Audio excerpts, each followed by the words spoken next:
Salut tout le monde, vous écoutez l'épisode 37 de Y'a plus de papier, un podcast d'Adrien et Mathieu sur l'écriture et le scénario. Salut Mathieu. Salut. Ça va ? Oui. 37e épisode, toujours là. J'ai arrêté de compter, mais je te crois. Bah, ça fait super. beaucoup. Hein. Et c'est une nouvelle saison qui commence. Ça fait oui, 3 ans. 3 ans, voilà, 3 ans la nouvelle saison. La 4e alors. 4e saison qui commence. Apparemment, c'est pas les meilleures, les 4e saisons. C'est Donc, vrai. Oui, on a dit ça il y a pas longtemps. Ouais. On va voir. Hein. Allez-y, jugez-nous. Voilà. Alors ce mois-ci, pas de langue de bois, on vous propose un épisode engagé et un peu différent de ce qu'on fait d'habitude. On n'est pas engagé d'habitude ? On n'est pas trop engagé d'habitude, on est plutôt tranquille. On va parler du mythe du scénariste, du métier de scénariste, de son statut et des difficultés d'être scénariste aujourd'hui. Et on va en parler avec Pauline Rocafoul, scénariste et ex-présidente de la Guilde des scénaristes. Salut Pauline. Salut. Toi Pauline, c'est la 3e fois que tu viens, je crois. Non, la 2e, je crois. La 2e, mais 3e apparition parce qu'on avait scindé. Oui, c'est vrai. On a fait un petit hors-série ensemble. Exact. Et on reçoit un petit nouveau. Sympa. Non, je plaisante. Ludovic Duclary, dit Ludo pour les intimes, scénariste et script doctor, membre du conseil cinéma de la Guilde des scénaristes. Salut Bonjour, Ludo. je suis très content d'être là, parce que je vous écoute beaucoup, tous les mois, et voilà, passer de l'autre côté, ça fait plaisir. Bah, bienvenue. Tu vas voir à quel point c'est du bidon. Bon, on va voir. Est-ce que vous pouvez vous présenter un petit peu, parler, voilà, pour ceux qui ne vous connaîtraient pas, et nous dire sur quoi vous bossez en ce moment ? Alors, moi, je suis scénariste plutôt de cinéma depuis 5 ans. Avant ça, j'ai fait 8 ans dans une société de production en tant que responsable du développement. Société de production indépendante, voilà, dans laquelle j'ai travaillé sur beaucoup de projets en développement, dont une dizaine ont été produits. Par exemple des films comme le premier film de Yann Gozlan, Captif, film de genre. J'ai développé toute une collection de films de genre. C'était pour Canal+ French Fryer à l'époque. Et voilà, il y a 4 films.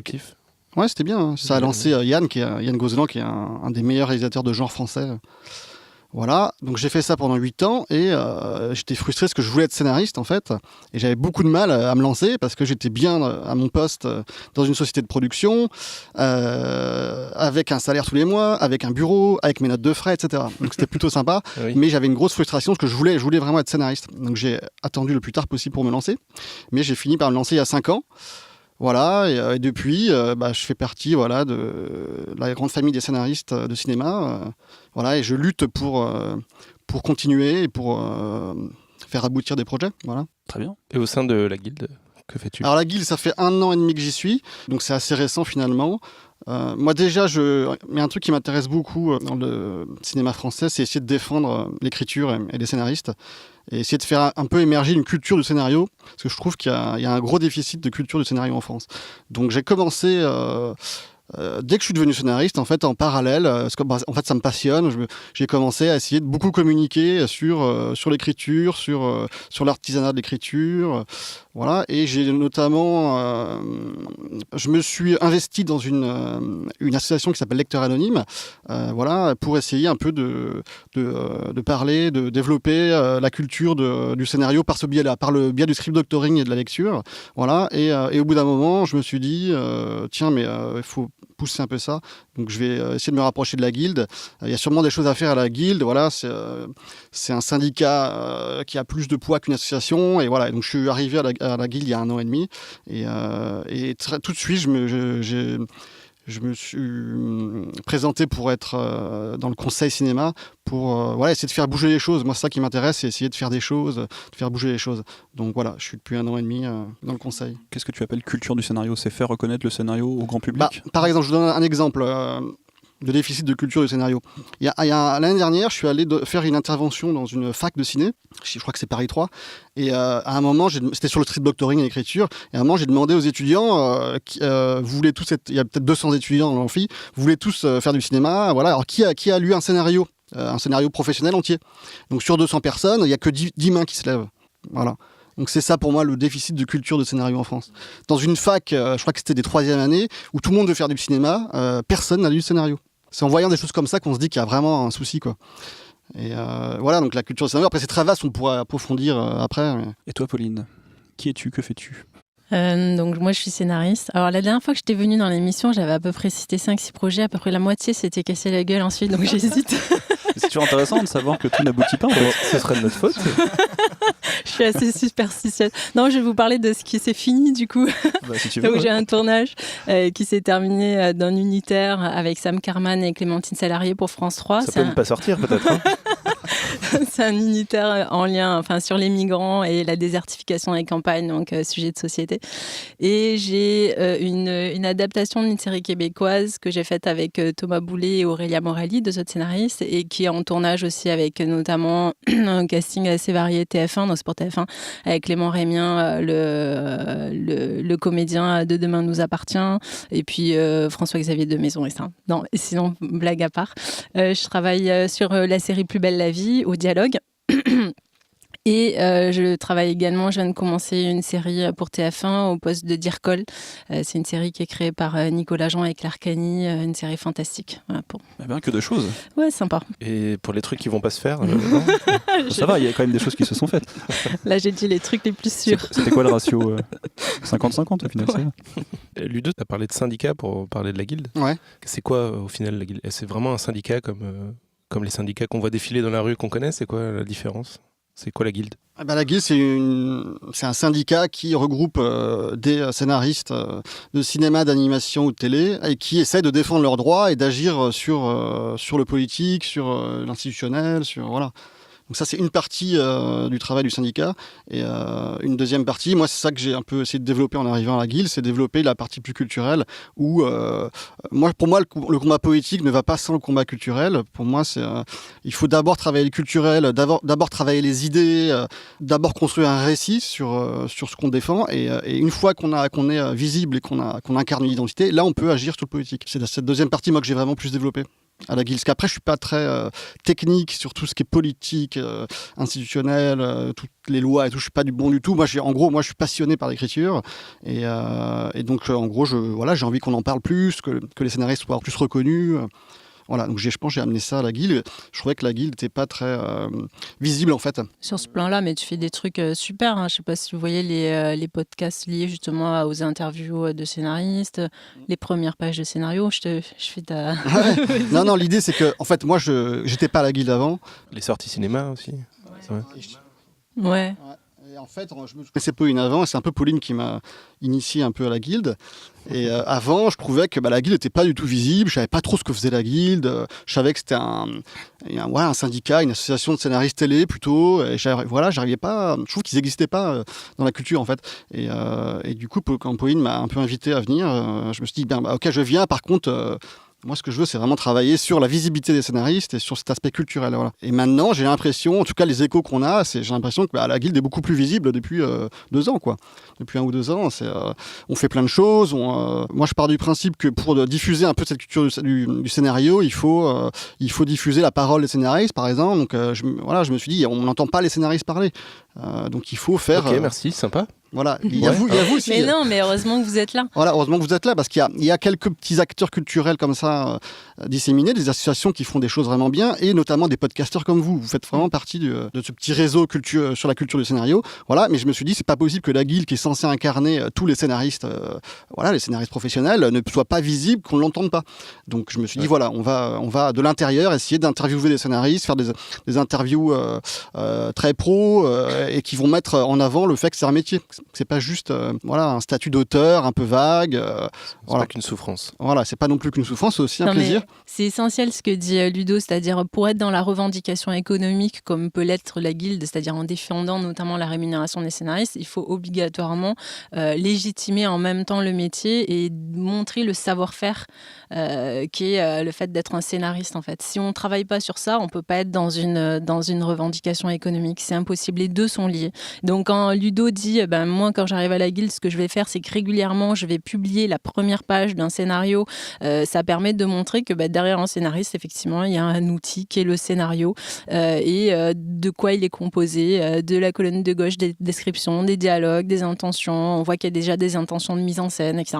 Et du coup, ça permet de donner de la valeur à un savoir-faire, de légitimer un métier, de montrer son importance dans la chaîne de production. Et après, quand on arrive à la table de négociation en disant ce travail-là a une valeur, ça demande telle rémunération ou tel encadrement contractuel, on est entendu parce qu'on a montré cette valeur-là. Et si on reste dans le secret du savoir-faire du scénariste qui travaillerait chez lui tout seul et qui garde ses secrets de fabrication, en fait, on n'existe pas, on est dans l'ombre et du coup, on ne peut pas se défendre. Tu veux dire qu'on a besoin d'un partage des savoirs ? Oui, ça c'est vraiment, pour le coup, Ludo nous a vraiment apporté ça en arrivant à la Guilde, en disant mais il faut parler de vous, il faut parler de ce qu'est le scénariste, de ce qu'il fait, donc il faut lui donner la parole dans l'espace public. Et ça a été des choses très concrètes de dire, bon, quand les films sortent le mercredi, on va citer les scénaristes des films. Alors il se trouve que ça a été génial parce qu'il y a eu comme effet de se rendre compte que tous les scénaristes des films de cinéma qui sortaient le mercredi étaient aussi les réalisateurs de leurs films. Donc ça a eu un deuxième effet où les gens disaient « Waouh, c'est génial, vous avez fait une action qui permet de bien rendre visible ça ». Mais c'était pas le but premier. Et communiquer sur un savoir-faire, c'est lui donner de la valeur, c'est l'expliquer, déjà montrer qu'il y en a un et que derrière, c'est un métier. Et nous, c'est vraiment l'axe qu'on a aujourd'hui mais c'est ce que pense aussi toute cette nouvelle génération de scénaristes, qui est de dire être scénariste, c'est pas juste du talent ou du génie qui arrive, c'est derrière, c'est du travail et c'est un métier. Et c'est ce qui fait qu'on est dans ces réflexions liées à la rémunération et ça dont on parle tout à l'heure. La Guilde d'ailleurs des scénaristes vient de sortir ce qui a été appelé un audit anthropologique. Les conclusions d'un conclusions audit anthropologique. Ouais, ça fait un peu barbare comme ça. J'ai peur, j'ai pas envie d'ouvrir ce document. Est-ce qu'on va parler d'anthropologie et emmerder tous les auditeurs jusqu'à la fin du podcast? On parle de culture, quoi. Est-ce que vous pouvez nous en parler un petit peu? Qu'est-ce que c'est? C'est quoi l'idée derrière cet audit? L'identité de scénariste est tellement vague en France qu'on s'est dit on va commencer par essayer de poser les choses à plat et de réfléchir un peu avant d'avancer. Donc on a fait appel à tu peux peut-être en parler, est-ce que tu connais mieux que moi? Oui, si tu veux. Mais, en fait, c'est lié effectivement au scénariste en tant que tel, mais aussi à la Guilde. C'est-à-dire le point de départ, c'est qu'on s'est rendu compte qu'il y avait une difficulté au sein de la Guilde vraiment à défendre pleinement les scénaristes et à avoir cette structure qui grossit de plus en plus. On se rendait compte qu'il y avait y compris des souffrances au sein de la Guilde pour exercer le métier de conseiller, etc. Et du coup, on s'est dit, on va faire un audit pour voir qu'est-ce qu'on peut changer au sein de la Guilde pour progresser et mieux défendre les scénaristes. Parce qu'on s'est rendu compte que ce qu'on identifiait comme problématique au sein de la Guilde en tant que structure syndicale, on pouvait remarquer qu'il y avait les mêmes choses au sein dans l'exercice de notre métier. C'est-à-dire une forme de souffrance, de manque de reconnaissance, etc. Et donc, on a fait appel à des anthropologues. C'est Thierry Gaudin, un des membres du conseil, qui les connaissait. Et c'est des gens qui ont l'habitude de travailler sur les structures et les groupes humains et de voir ce qui ne va pas en fonction de ce qui constitue leur mythe fondateur, c'est-à-dire la raison pour laquelle ce groupe humain s'est constitué. Et généralement, on se rend compte que le mythe fondateur d'un groupe humain est quelque chose qui vraiment colore à un moment donné le groupe humain dans son inconscient, désolé, mais dans son inconscient, jusqu'au bout. Et de se dire, à partir du moment où on prend conscience de ce mythe fondateur, il faut soit le faire évoluer, soit l'intégrer, et ça permet de se projeter vers l'avenir. Donc ils ont interrogé plusieurs scénaristes au sein de la Guilde et hors de la Guilde, et souvent des gens qui avaient contribué à la fondation de la Guilde en tant que structure, et ils se sont rendus compte d'un truc très très simple, c'est que le scénariste en tant que tel, chacun d'entre nous était pris entre deux notions très fortes en fait, et qui pouvaient nous provoquer une forme de déchirement interne. La première notion, c'est celle de l'artiste. Et en fait, la toute première notion que vous avez identifiée, c'est celle de l'auteur. Nous, on l'a un peu aménagé en disant artiste, mais c'est celle de l'auteur. Pourquoi celle de l'auteur ? Parce qu'aujourd'hui, on dit, quand on parle de scénariste, on dit l'auteur. Or, le mot auteur désigne plein de choses, en fait, plein de métiers différents. Et surtout, quand on parle de l'auteur, en parlant d'un scénariste, ça projette un imaginaire qui est assez différent. C'est-à-dire qu'on pense à l'auteur de roman. Or, l'auteur de roman, qu'est-ce que c'est ? C'est quelqu'un qui est à l'origine d'une œuvre individuelle. C'est rare qu'un livre soit signé par plusieurs personnes, et c'est une œuvre finie, c'est-à-dire qui n'a pas vocation à être touchée. Le texte en lui-même fait œuvre. Donc il y a la notion d'auteur, et la deuxième notion dans laquelle on est pris, c'est celle de scénariste. C'est notre métier, le métier de scénariste. Et ce métier, l'ADN de ce métier est de faire, à l'inverse de l'auteur de roman, de faire une œuvre de collaboration. C'est-à-dire que, il travaille avec d'autres auteurs, à commencer d'autres scénaristes, des réalisateurs qui sont aussi auteurs du film, et de Donc c'est une œuvre qui se fait ensemble et c'est une œuvre en soi qui, le scénario n'est pas une œuvre en soi, c'est une œuvre en devenir. Donc c'est très différent de l'auteur de roman. Et déjà replacer en fait ce contexte-là qui a d'un côté l'auteur, donc on dit la vocation d'auteur ou la vocation d'artiste qui nous place dans la lumière, qui fait que voilà, on est seul face à son public, et de l'autre côté un métier un peu plus de l'ombre, technique, qui se fait ensemble en vue d'une œuvre en devenir qu'est le film ou le scénario ou une série. C'est très différent. Dès qu'on a compris ça, en fait, on comprend beaucoup de choses sur la difficulté qu'on peut avoir quotidiennement à exercer notre métier. Surtout en France. En fait, il faut replacer dans le contexte. En France, on est vraiment dans une culture de l'auteur. Vraiment, on est dans en fait, la culture, notamment pour le cinéma, espèce de grand bain symbolique dans lequel on est. Et vraiment, moi, j'ai une métaphore qui me fait marrer, c'est comme une grande piscine, un grand bain symbolique, et au-dessus, il y a une grande pancarte qui dit piscine des auteurs. Voilà, donc dans cette piscine des auteurs, il y a qui ? Il y a 50 000 personnes, donc ça fait du monde. C'est même plus que ça. Pas beaucoup de place, voilà. Puis il y en a qui prennent vraiment beaucoup de place, qui font des bombes, qui poussent un peu tout le monde, voilà. Voilà, et il y a d'autres, il y a nous les scénaristes parmi ce grand bain culturel. Et donc, dans ce grand bain, c'est hyper dur d'exister en fait. Donc, il y a un moment, on se dit, c'est pas le cas en fait dans les autres pays. Nous, c'est vraiment propre à la France. Ça date depuis Beaumarchais, voilà. Donc, c'est vraiment le statut d'auteur tel qu'on l'a en France est vraiment à protéger, parce que ça apporte plein de choses positives dans notre métier, notamment pour ce qui est de la remontée des droits d'auteur, des droits de diffusion quand les films ou les séries passent à la télé. Donc ça, c'est pour la partie aval, ça c'est très bien, donc pour tous les auteurs. Mais quand on remonte un peu en amont vers l'aspect vraiment créatif du métier, de la collaboration, tout ce qui est plus technique qui représente le travail au jour le jour, là on n'est plus représenté en fait. Il y a pas d'institution qui nous représente, il y a pas de culture en fait. Il n'y a pas de récit qui nous représente. Est-ce que tu mets à jour ta métaphore avec les films qui ont marché ? Parce que là c'est le grand bain apparemment. Ouais. Chaque année tu actualises cette métaphore. Ouais. c'est malin, c'est bien. T'es dans le conseil cinéma, hein, ça a du sens. Juste, il y a dans cet audit, il y a des citations, des verbatim. Je vais vous en lire quelques-unes parce que c'est plutôt parlant. Les scénaristes sont attachants individuellement et atroces collectivement. On va voir si c'est le cas. On se mange entre nous. Les scénaristes ont loupé toutes les chances de faire évoluer leur profession. Notre objet est invisible du grand public. Alors ça, c'est vrai.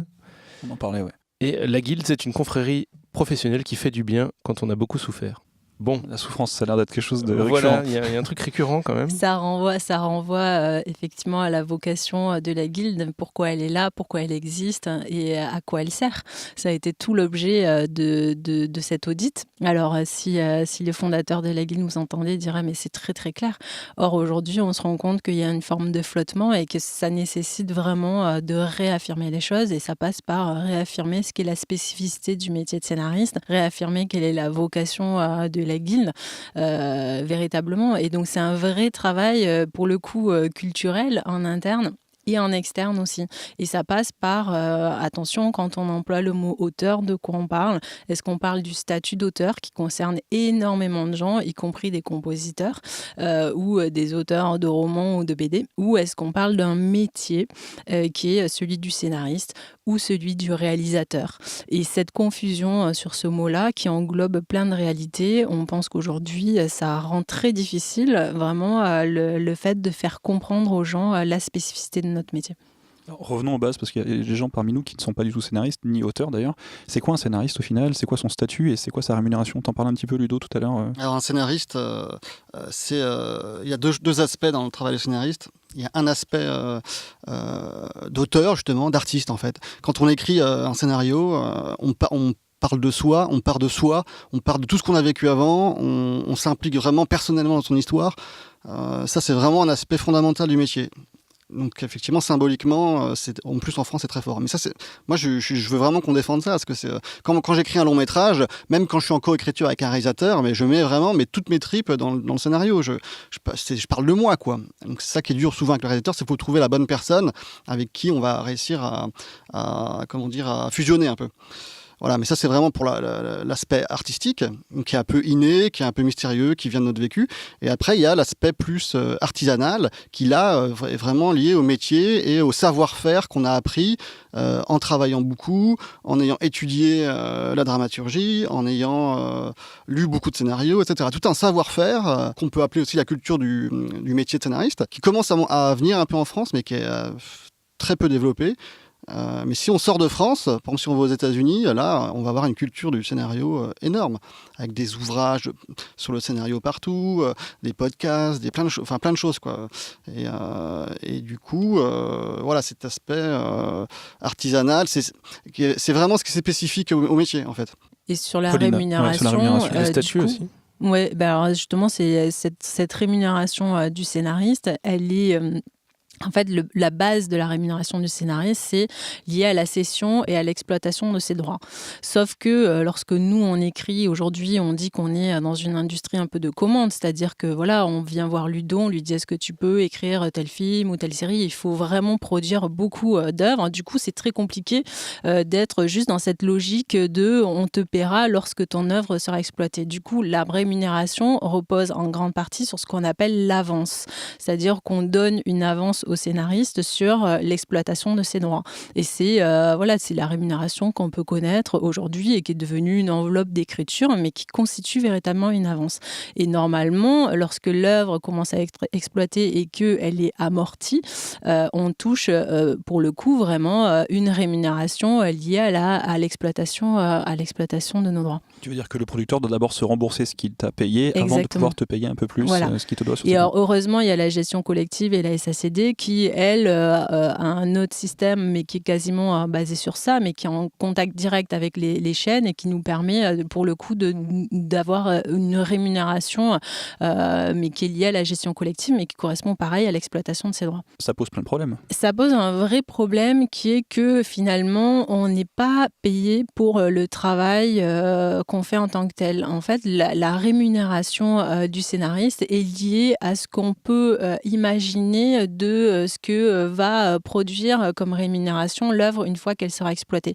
Donc, je peux passer une journée ou 6 mois à écrire un scénario de 52 minutes ou un film de cinéma, ma rémunération sera la même. Donc ce travail-là d'écriture, dans la mesure où il n'est pas rémunéré en tant que tel, il perd de facto une forme de valeur parce que du coup le producteur se dit finalement pourquoi ne pas faire une énième version, et comme en plus cette rémunération dont je parle qui est liée à l'exploitation de l'œuvre est du coup liée à la mise en production, ça donne un pouvoir énorme à la chaîne parce que finalement une grande partie de ma rémunération va être liée à l'acceptation de la chaîne de l'œuvre et de mon travail.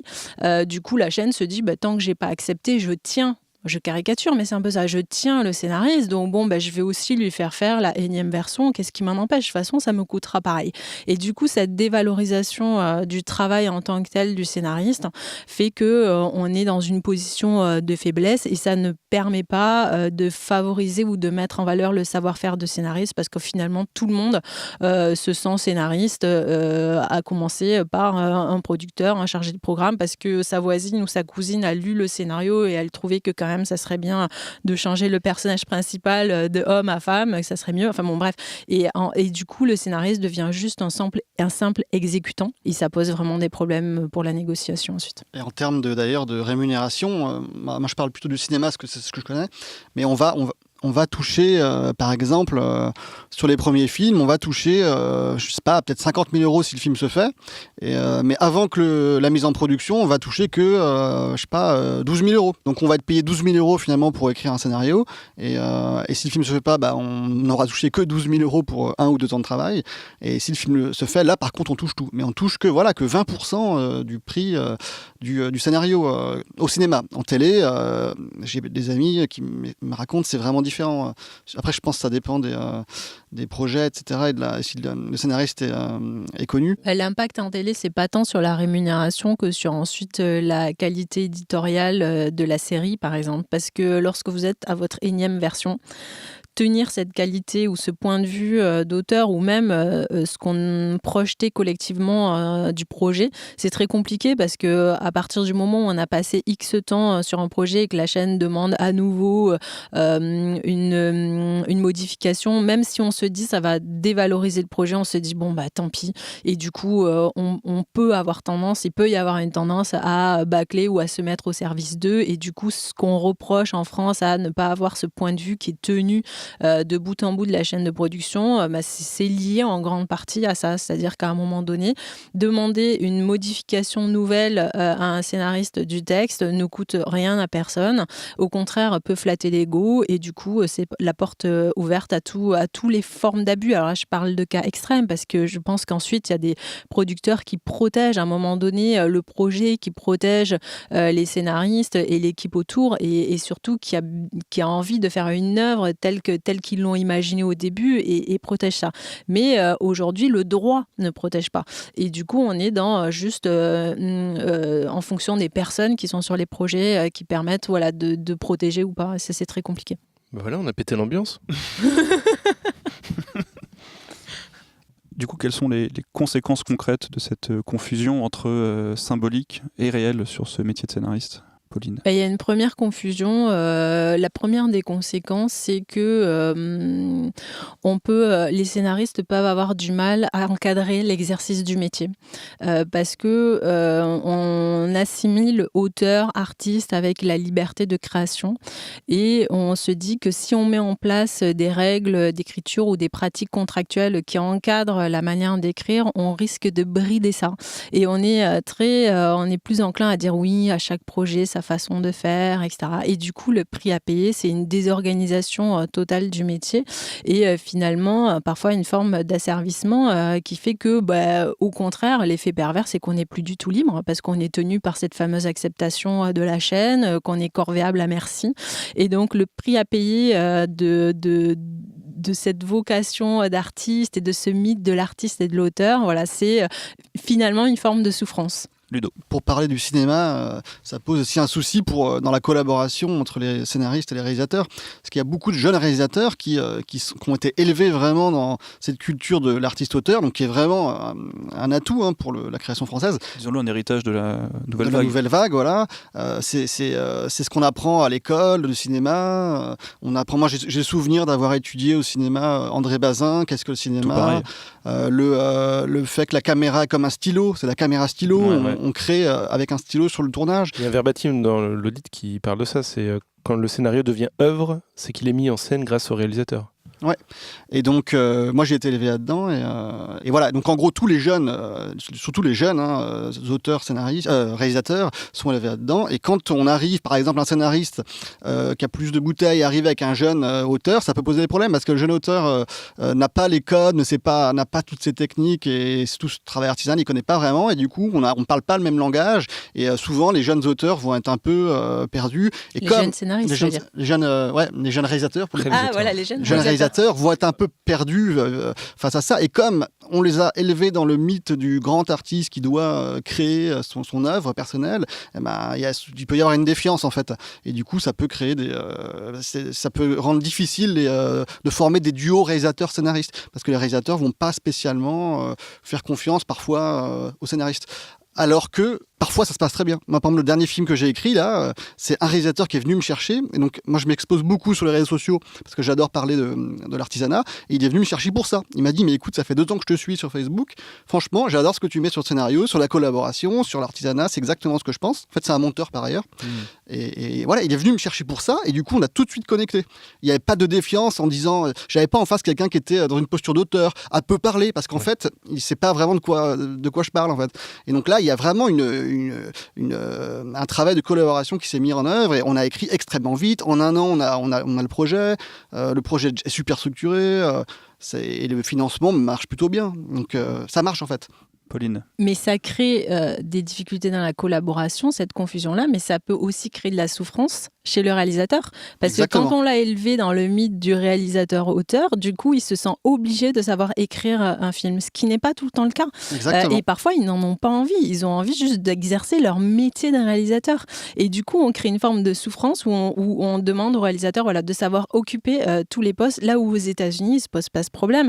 Il y a des réalisateurs qu'on trouve admirables, du type Martin Scorsese, Clint Eastwood. On ne leur demande pas d'écrire leur scénario. En France, on les considérerait comme des exécutants. C'est aberrant. Et du coup, quand un réalisateur en France dit « voilà, moi, je ne veux pas écrire mes scénarios », on considère un peu que c'est un demi-auteur ou un auteur qui manque un peu de point de vue.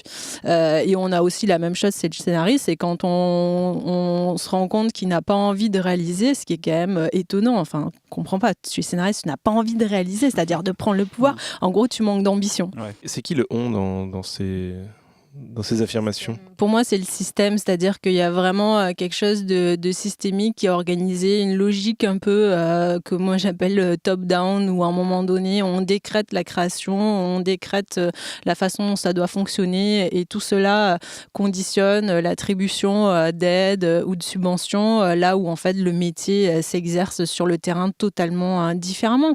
Et il y a une vraie demande de la part de scénaristes ou de réalisateurs et qui ne sont pas forcément entendus parce que le métier aujourd'hui, le secteur culturel est organisé par des institutions qui ont pas mal de poids et qui sont construites sur une culture. Voilà. Les institutions, c'est un peu l'incarnation d'une culture en fait. Les institutions, c'est des lieux de pouvoir donc qui incarnent la culture dans laquelle on vit. Donc on vit dans une culture de l'auteur. Donc on a une grande maison des auteurs. Donc on a le CNC qui défend plutôt les réalisateurs auteurs, les metteurs en scène. Le CNC joue beaucoup dans le CNC, par exemple, nous on reprend souvent le CNC parce qu'ils oublient de citer les scénaristes. Ça, c'est dramatique. C'est très parlant. C'est très dramatique. Même la SACD. La SACD aussi. Un exemple, là, le CNC a sorti une super étude sur la place des femmes dans l'industrie cinématographique. Et donc on ouvre l'étude, on est content et tout, et on découvre qu'il n'y a pas les scénaristes dans l'étude. Comme si les scénaristes ne faisaient pas partie de l'industrie. Donc c'est quand même surréaliste. Il y a des tableaux avec incroyable. La script, la coiffeuse, la proportion de femmes, réalisateurs, et en fait, non, il n'y a pas de scénariste. Et à la Guilde, on a halluciné en voyant ça. On se dit, mais c'est quoi ce pays? C'est quoi ce c'est CNC comme la pub Canal+, la pub papier où il y avait tous les postes illustrés. Et en fait, c'est pour dire que c'est tellement dans la culture française, c'est tellement dans l'inconscient des gens qu'en fait, le CNC pense même pas à citer les scénaristes. Ils y pensent pas, en fait. Limite, c'est pas de leur faute. C'est dans leur inconscient, c'est l'inconscient collectif qui est comme ça, c'est la culture qui est comme ça. Donc si on veut, moi ma position c'est que si on veut changer ça, il faut changer la culture. Donc communiquer beaucoup, raconter un nouveau récit sur ce que c'est que le métier et créer peut-être des nouveaux lieux de pouvoir qui vont permettre de communiquer ça. Quoi. Vous n'avez pas l'impression que ça change grâce aux séries américaines notamment qui ont beaucoup de succès et où les scénaristes sont vraiment au pouvoir et sont mis en avant? Les jeunes aujourd'hui ont une meilleure perception du métier grâce à ça notamment. Effectivement, ça évolue grâce aux séries américaines, mais c'est américaine, ça fait des dizaines d'années maintenant qu'on dit ça. Alors oui, il y a une nouvelle génération, mais encore une fois, cette nouvelle génération, elle se heurte aux institutions. Et nous, tout l'objectif aujourd'hui qu'on a, c'est vraiment de sensibiliser à la nécessité de prendre en compte le métier de scénariste et de convaincre les politiques de cette nécessité-là. Et c'est rigolo, mais quand on parle de l'écrit en France, c'est vrai que tout de suite, on tombe sur l'imaginaire du livre, en fait. Et ça, c'est vraiment au-delà même du mot auteur, il y a la question du secteur culturel du livre qui écrase vraiment notre culture de scénario et de scénariste. Quelle est la place des débutants dans ce système et des scénaristes peut-être un peu défavorisés ou qui n'ont pas les... Très compliqué. Après, c'est vrai que je reviens juste sur... Il y a une différence entre la télé et le cinéma. Il y a vraiment une grosse différence en France. C'est deux mondes un peu différents. En termes de chiffres, au cinéma, il n'y a que 9% des scénarios qui sont écrits par des scénaristes seuls. C'est-à-dire que si on veut créer au cinéma, si on est artiste, on a envie de raconter une histoire, de créer un scénario, et en fait, c'est impossible. Parce qu'il n'y a que 9%. Et sur ces 9%, ça va plutôt être les films, les comédies, les gros films où on n'a pas vraiment besoin d'un réalisateur. Enfin, le réalisateur peut arriver après. Et donc c'est plutôt ces films-là, et le reste du temps, c'est obligatoirement, c'est 91% des films qui sont faits en coécriture avec un réalisateur. Voilà, donc ça c'est pour le cinéma, et pour la télé, c'est 100% des séries qui sont écrites par des scénaristes. Voilà. Donc vous voyez juste la différence. Donc c'est vraiment deux mondes complètement différents. Et l'impact de cette situation, pour revenir à la question que tu posais, sur les jeunes générations, il est lié à la formation. C'est-à-dire à partir du moment où tu ne rémunères pas le travail en tant que tel, que tu ne donnes pas une valeur au travail en tant que tel, que tu ne connais pas exactement ce qu'est ce savoir-faire, tu ne peux pas transmettre et organiser un système qui permet de transmettre ce savoir-faire. Alors, il y a deux grandes écoles de scénario qui sont le CEA et la FEMIS, mais aujourd'hui, on devrait encore plus investir sur la formation des scénaristes. Et une formation presque aussi in situ, c'est-à-dire qui passerait par des stages vraiment. Alors, le mot stage est tabou parce que ça renvoie au salariat, mais bon, je ne sais pas comment l'appeler. Le Master Pro 2, scénario que j'ai fait, propose de faire des stages depuis le début. Donc, tu vois, ça commence à venir. Oui, c'est ça. Et du coup, d'investir encore plus dans la formation, dans le fait que c'est un métier qui s'apprend, qui s'exerce, qui se travaille tout au long de sa vie et de sa carrière. Parce que, pareil, il y a aussi un problème de formation sur les générations expérimentées, dont je fais partie, à la limite, les générations plus âgées, où en fait, on se rend compte que les jeunes qui sortent de l'école sont beaucoup mieux formés aux dernières techniques d'écriture que, par exemple, ce que moi, je pourrais l'être. Et j'ai à apprendre d'eux. Cette transmission aussi des jeunes générations vis-à-vis des anciennes générations, elle est hyper importante. Cette nécessité de revaloriser la formation à destination des personnes qui exercent très bien leur métier aujourd'hui et qui en vivent, elle est hyper importante. Mais voilà, comme on ne valorise pas le savoir-faire, c'est très compliqué. En fait, faire des formations quand on est expérimenté, c'est se dire qu'en fait, finalement, on n'a pas les compétences pour. Or non, ce métier, il s'apprend tout au long de sa vie. Il faut transmettre aussi les bonnes informations. Par exemple, je prends l'exemple là, d'un livre qui est sorti, je crois qu'il y a 1 an, qui s'appelle « Écrire un film », je crois, ou « Écrire un scénario », par la fac. C'est original comme titre. Ouais. La fac, je ne sais plus laquelle. Mais voilà, c'est un bouquin sur l'écriture. Et qui est interviewé dans le bouquin ? C'est par exemple Claire Denis. Donc Claire Denis, c'est une super auteure-réalisatrice, mais quand elle parle du scénario, mais moi personnellement, je comprends rien. Enfin, je lis 3 pages, je ne comprends rien. C'est complètement nébuleux. C'est pas du tout ce qu'on vit nous en tant que scénaristes au quotidien. Donc ça, c'est pour un livre français par une université qui est sorti, voilà. Donc c'est ça qu'on a en France. Alors que si on prend un livre je prends un autre exemple, une vidéo là que j'ai mis sur Facebook il n'y a pas longtemps, un interview de Paul Schrader qui dure 45 minutes. Voilà, Paul Schrader, Taxi Driver, Dernière Tentation du Christ, Hardcore, enfin grand réalisateur et grand scénariste, Raging Bull. Et en 45 minutes, mais c'est énorme. Ce qu'il dit, mais c'est hyper clair, c'est très concret et ça n'empêche pas que c'est un artiste aussi, quoi. Et voilà. Et donc faut réfléchir à quelle information on transmet aux gens, donc aux jeunes dans les universités et dans les écoles, et qui la transmet aussi. Il y a un moment, on peut pas interviewer. Moi, j'ai beaucoup de respect pour les réalisateurs, metteurs en scène, cinéastes, très auteurs. Il faut absolument que ces films existent. Ça permet de faire avancer le langage cinématographique. Mais c'est pas ces gens qu'il faut interviewer quand on parle de scénario. C'est juste ça, en fait. Il faut replacer les choses à leur niveau. Et, mais à leur place, c'est chacun son métier et c'est parce que chacun sera dans son métier qu'il y aura une vraie collaboration. Voilà, mais comme on est dans une culture de l'auteur, artiste, on va interviewer dans les journaux que les auteurs artistes et pas ceux qui travaillent vraiment au quotidien. Faiseurs, quoi. Voilà, les faiseurs. Qui sont dans l'ombre. Ouais. Qui aimerait bien en sortir un peu. Il y a un problème aujourd'hui sur le statut et sur la protection sociale des auteurs. Est-ce que vous pouvez nous en parler un petit peu, Pauline ? Pour le coup, on en revient toujours à la même chose, c'est-à-dire qu'aujourd'hui, pour ce qui est par exemple de la télévision, on arrive à une forme d'industrialisation de l'écriture qui fait que aujourd'hui, un scénariste par exemple qui travaille sur une série quotidienne et qui travaille comme Plus belle la vie, par comme exemple. Plus belle la vie. Alors moi, c'est pas mon cas parce que je suis au dialogue, mais ceux qui travaillent sur ce qu'on appelle les séquenciers aux histoires, voilà, sont amenés à travailler dans une forme d'exclusivité et de telle façon que ça les rapproche d'une forme de salariat. Bon, ça les rapproche, mais sans en avoir les avantages. C'est-à-dire que, et ce qui est rigolo, c'est qu'aujourd'hui, y compris au sein de la Guilde, il y a beaucoup de scénaristes qui se posent des questions de la prévoyance, prévoyance, des mutuelles de santé, parce qu'ils se rendent bien compte qu'à un moment donné, ils traversent la rue, ils sont écrasés, mais en fait, ils ne sont pas du tout couverts, ou en tout cas, leur statut d'auteur ne les couvre pas automatiquement. Pourquoi ils traverseraient la rue? Ils restent chez eux, les auteurs. Pour trouver un job, il faut traverser la rue. Ah oui, c'est vrai. Et donc, ce week-end, on a eu justement une question sur la ML de la guilde, la mailing list, où quelqu'un disait, voilà, moi aujourd'hui, je travaille sur une série qui m'amène à faire beaucoup de déplacements. Et ces déplacements, certains sont risqués. En plus, je connais la série, je crois que c'est sur les forces spéciales. Donc bon, bref. Et il dit, voilà, moi, s'il m'arrive quelque chose dans le cadre de ces déplacements qui sont liés à mon travail, quelle assurance il faut que je prenne? Est-ce que je suis couvert de facto ou pas, etc.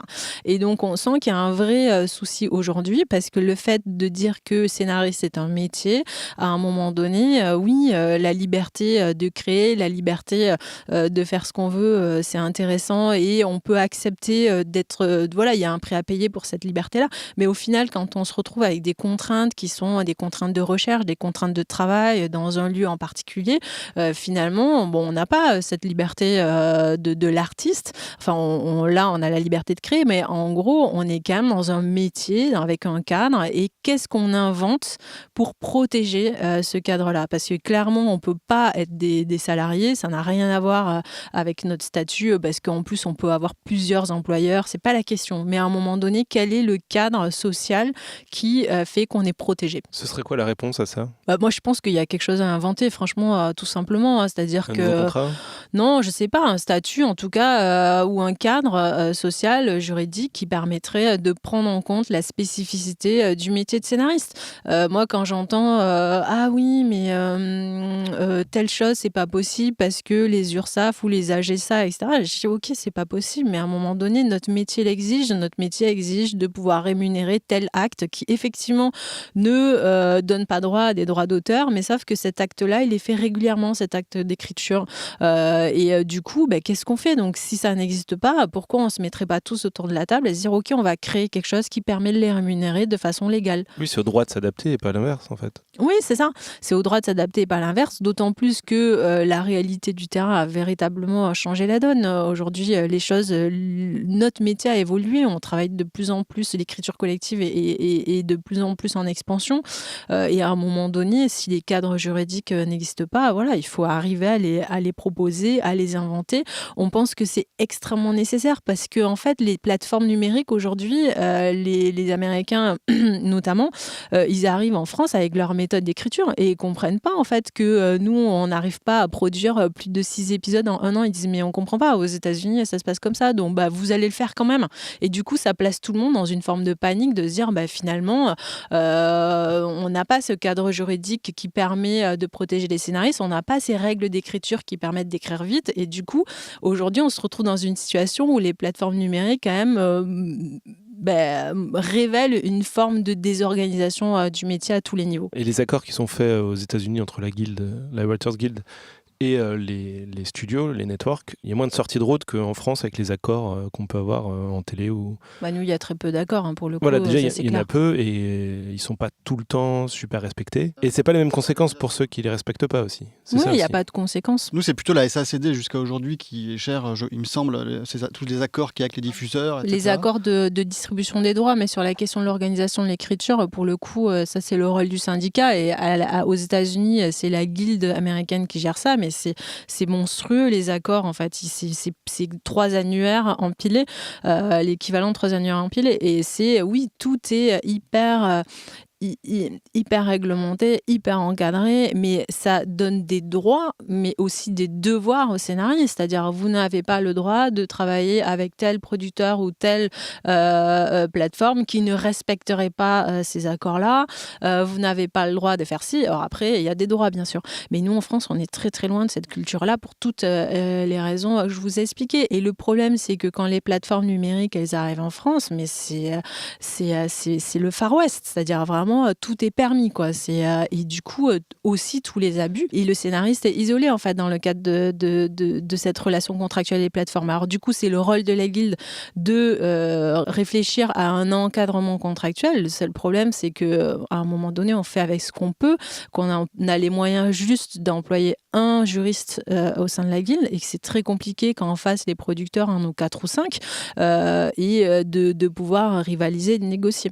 Et ça, c'est un problème pour le coup qui de rémunération des structures syndicales et des associations et organisations professionnelles qui touchent tous les auteurs, y compris les réalisateurs, y compris les écrivains de théâtre, où en fait, il n'y a pas aujourd'hui en France d'obligation de financer ces organisations professionnelles. Elles ne reposent que sur des cotisations des membres et sur des subventions soit de la SACD, soit de la SACEM, qui n'ont aucune obligation de les financer, qui peuvent du jour au lendemain couper ces subventions. Et donc, ça place toutes ces organisations pro dans une très grande fragilité.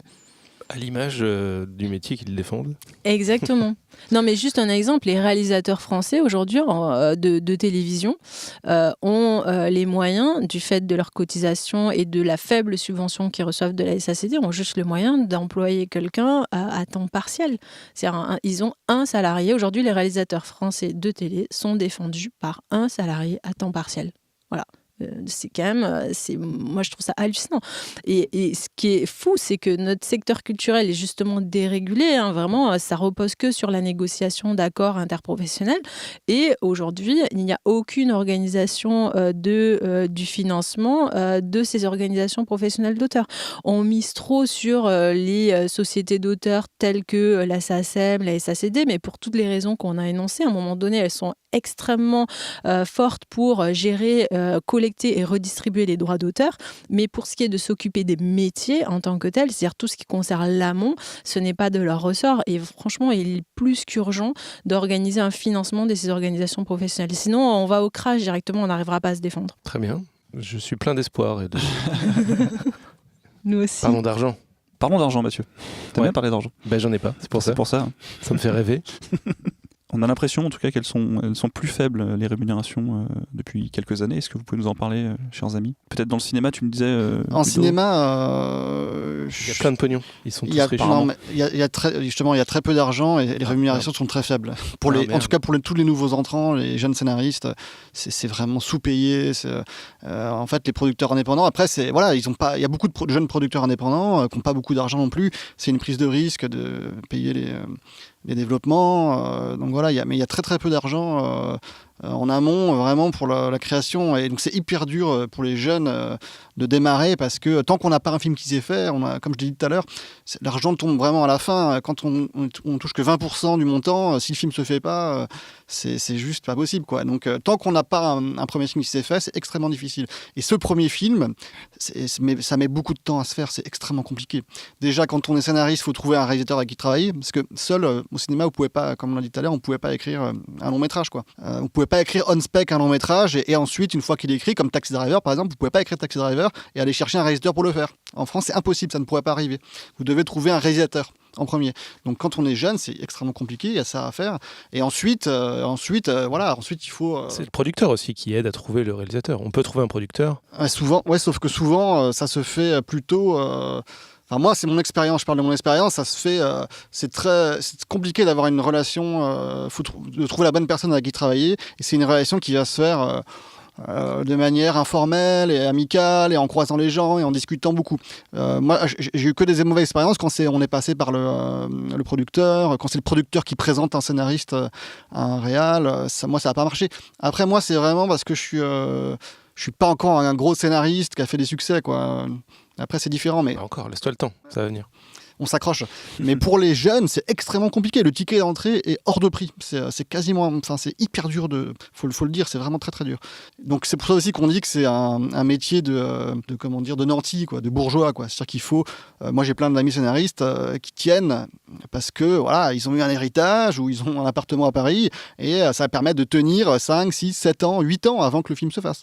Est-ce qu'on peut leur en vouloir ? Pas vraiment. Bah non. Mais si, il y a un souci, c'est que... il y a, une homogénéité des profils de scénaristes dans le cinéma et à la télé aussi, je pense. Par exemple, pour parler de la guilde, par exemple, c'est plutôt des profils qui se ressemblent assez. Une assemblée générale de la guilde, pour dire les choses crûment, tout le monde est blanc, quoi. Voilà, tout le monde est blanc, il n'y a pas de blague, par exemple, c'est quand même surréaliste, quoi. Et c'est vrai qu'il y a une homogénéité au niveau social qui est, cadre classe moyenne supérieure.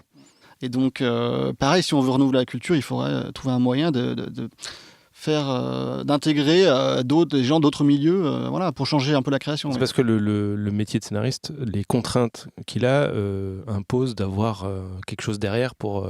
Voilà, parce qu'au début, on va travailler sans être payé, en fait, vraiment. Ouais. Un poste que tes parents te financent et t'aident, ou que ton conjoint ou ta compagne t'aide aussi financièrement. Donc ça nécessite quand même un milieu social un peu plus aisé.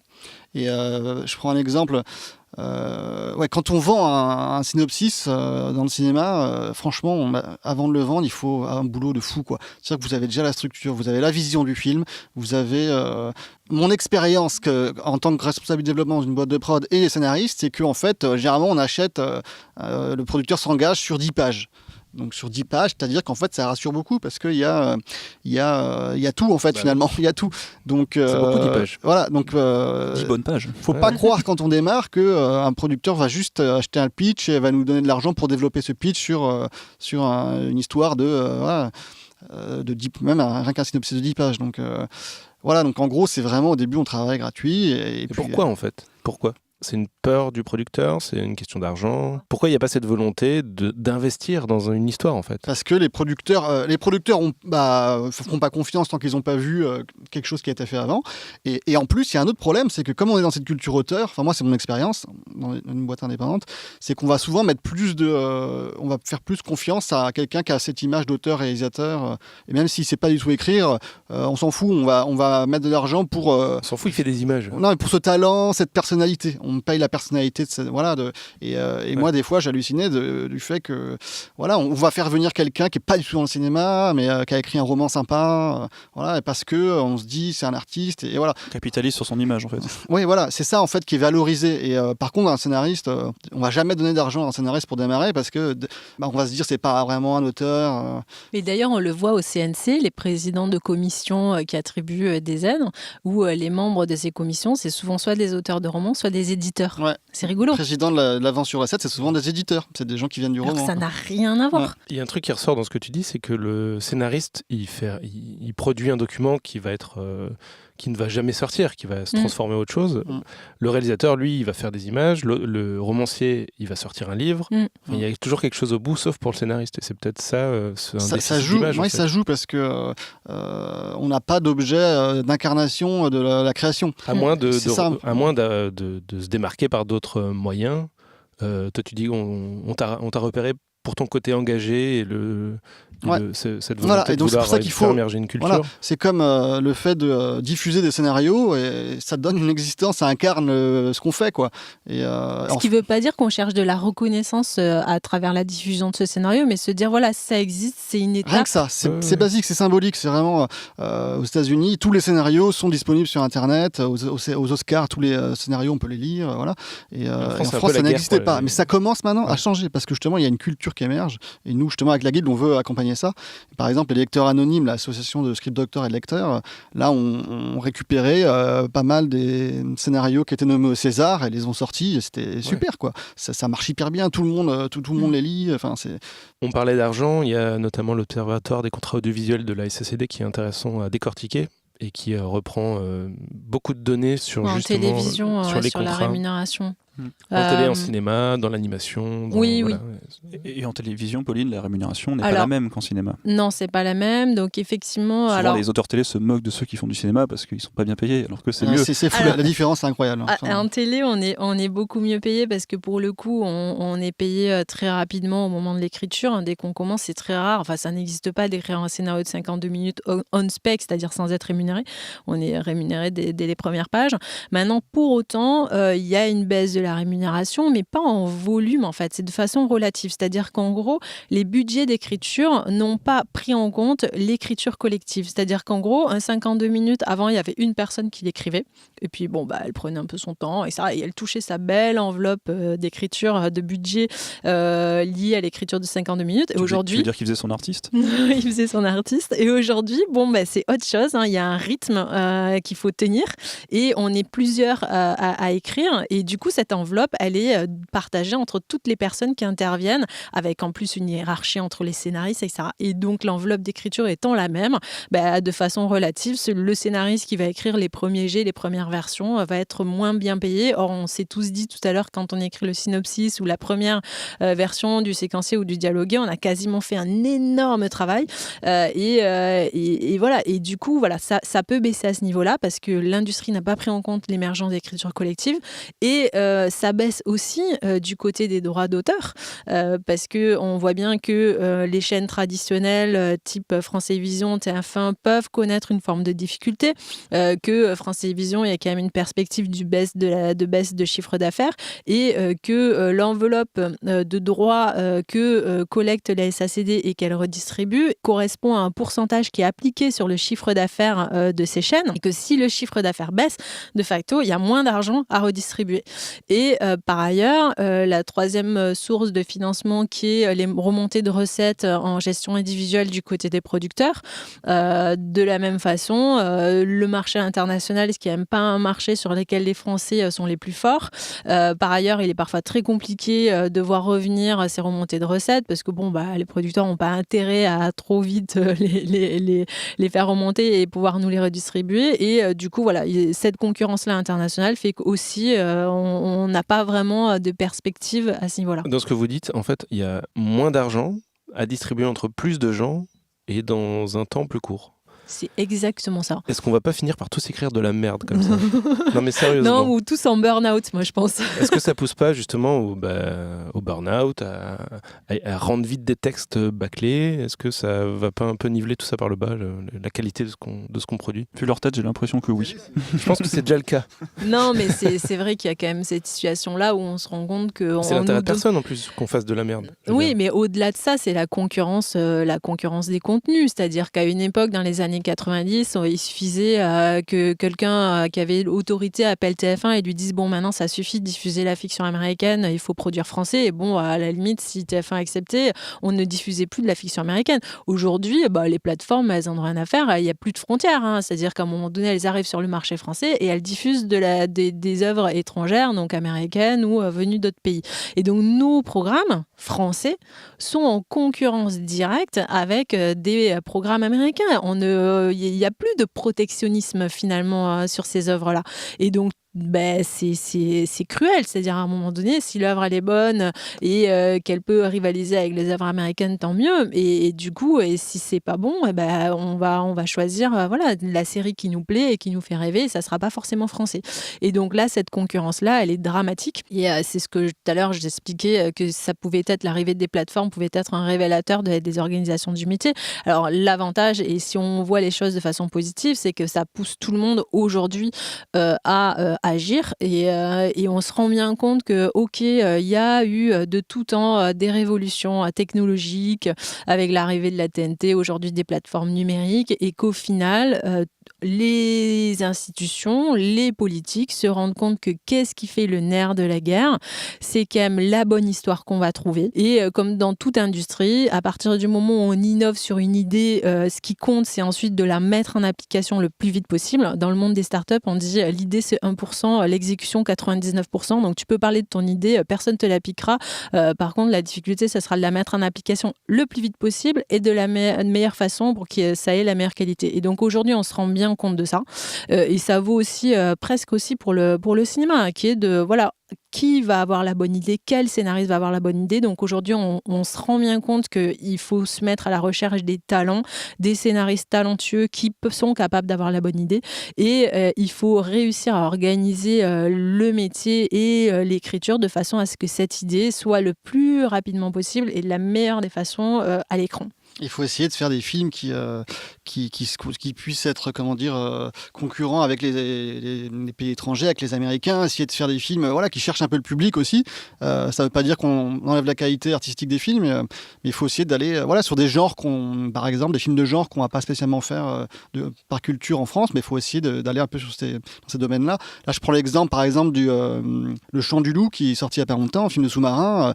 Avant que le film sorte, tout le monde disait c'est impossible de faire un film d'action d'action français avec des sous-marins, ça n'existe pas, ça ne peut pas arriver. On sait pas. Sous-marin, c'est Voilà. un genre ça. Ouais, un sous-genre. Mais voilà, Un genre militaire en tout cas. Ouais, tout le monde se disait c'est pas possible, c'est pas dans notre culture de faire de l'action. Bon, là, vous avez un film, ça commence une scène d'action de 20 minutes avec, je sais plus comment il s'appelle le comédien, qui sort avec son bazooka sur le sous-marin, enfin des trucs américains quoi. Et en fait, c'est super bien fait et c'est avec des acteurs français qui jouent très bien, voilà, dans un film avec des dialogues de film d'action. Enfin, voilà, et donc faut aller, je pense, essayer de faire plus de films qui vont un peu chercher le public. Et pour ça, il faut vraiment travailler sur les questions de la dramaturgie, de comment accrocher le spectateur, comment approfondir des genres, comment voilà. C'est notre responsabilité en fait, Ludo, ce que tu dis, c'est d'aller chercher des scénaristes et des créateurs. Il faut vraiment travailler là-dessus et je pense qu'il faudrait beaucoup plus de fonds pour les scénaristes. C'est une responsabilité collective. Hein. Voilà. C'est vraiment une responsabilité. Moi, je pense qu'il faudrait peut-être, s'il n'y a pas assez d'argent, peut-être mettre un peu moins d'argent pour faire plein de films. Qui parfois sont très créatifs mais pas aboutis en tout cas pas aboutis et que personne ne voit, voilà, et mettre un peu plus d'argent à la base, vraiment au tout début, pour les scénaristes, pour qu'ils puissent vraiment créer quoi, écrire et investir des genres qui sont pas aidés en France quoi. Est-ce qu'il y a des postes de dépenses qui mériteraient d'être un peu rabotés pour aller vers le scénariste? Alors, raboter, c'est compliqué de dire qu'il faut raboter. En tout cas, on peut vous dire là où il faut en mettre plus. Ouais, en gros, non, ce qui se passe, c'est qu'après, il faut équilibrer les choses, quoi. On voit où il en manque, et il y a un moment, c'est sûr que, par exemple, sur l'amont, il manque vraiment d'argent, quoi. Il faut aider les producteurs indépendants pour qu'ils puissent développer plus.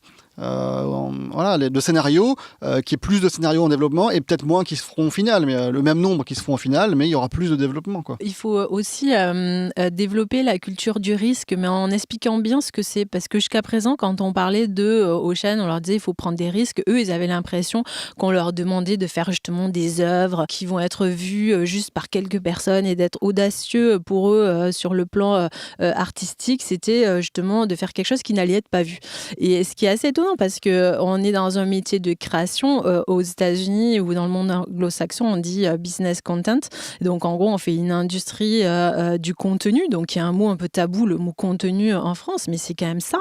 Et l'idée, c'est de faire le meilleur contenu. C'est-à-dire en gros, celui qui, parce qu'il est disruptif, va créer un monopole en fait. En gros, et qu'est-ce que c'est le monopole dans le monde de la création? C'est qu'en gros, c'est une adhésion massive du public qui va dire, mon Dieu, ça, on l'a jamais vu. Et c'est ça la création. La création, c'est pas l'application d'une recette, c'est faire quelque chose qu'on n'a jamais vu. Et donc, c'est prendre des risques, c'est ça, c'est de dire, je suis glacier, je vais tenter un nouveau parfum de glace et on va voir si ça marche. Si ça marche et prendre des risques, c'est à un moment donné, c'est pour que ça fasse banco. C'est pas pour qu'on développe des choses qui ne vont pas de vue. Et là où c'est rigolo, c'est que souvent on s'est beaucoup interrogé dernièrement sur la mission de service public, France Télévisions doit être audacieux. Et en fait, quand on regarde par exemple des chaînes, et souvent on s'est interrogé sur la différence entre le public et le privé, en disant voilà, le public peut se permettre d'être plus audacieux du fait de la redevance, mais sauf qu'on se rend compte que des organismes privés type Netflix, qui sont vraiment sur une logique commerciale, finalement sont presque plus audacieux.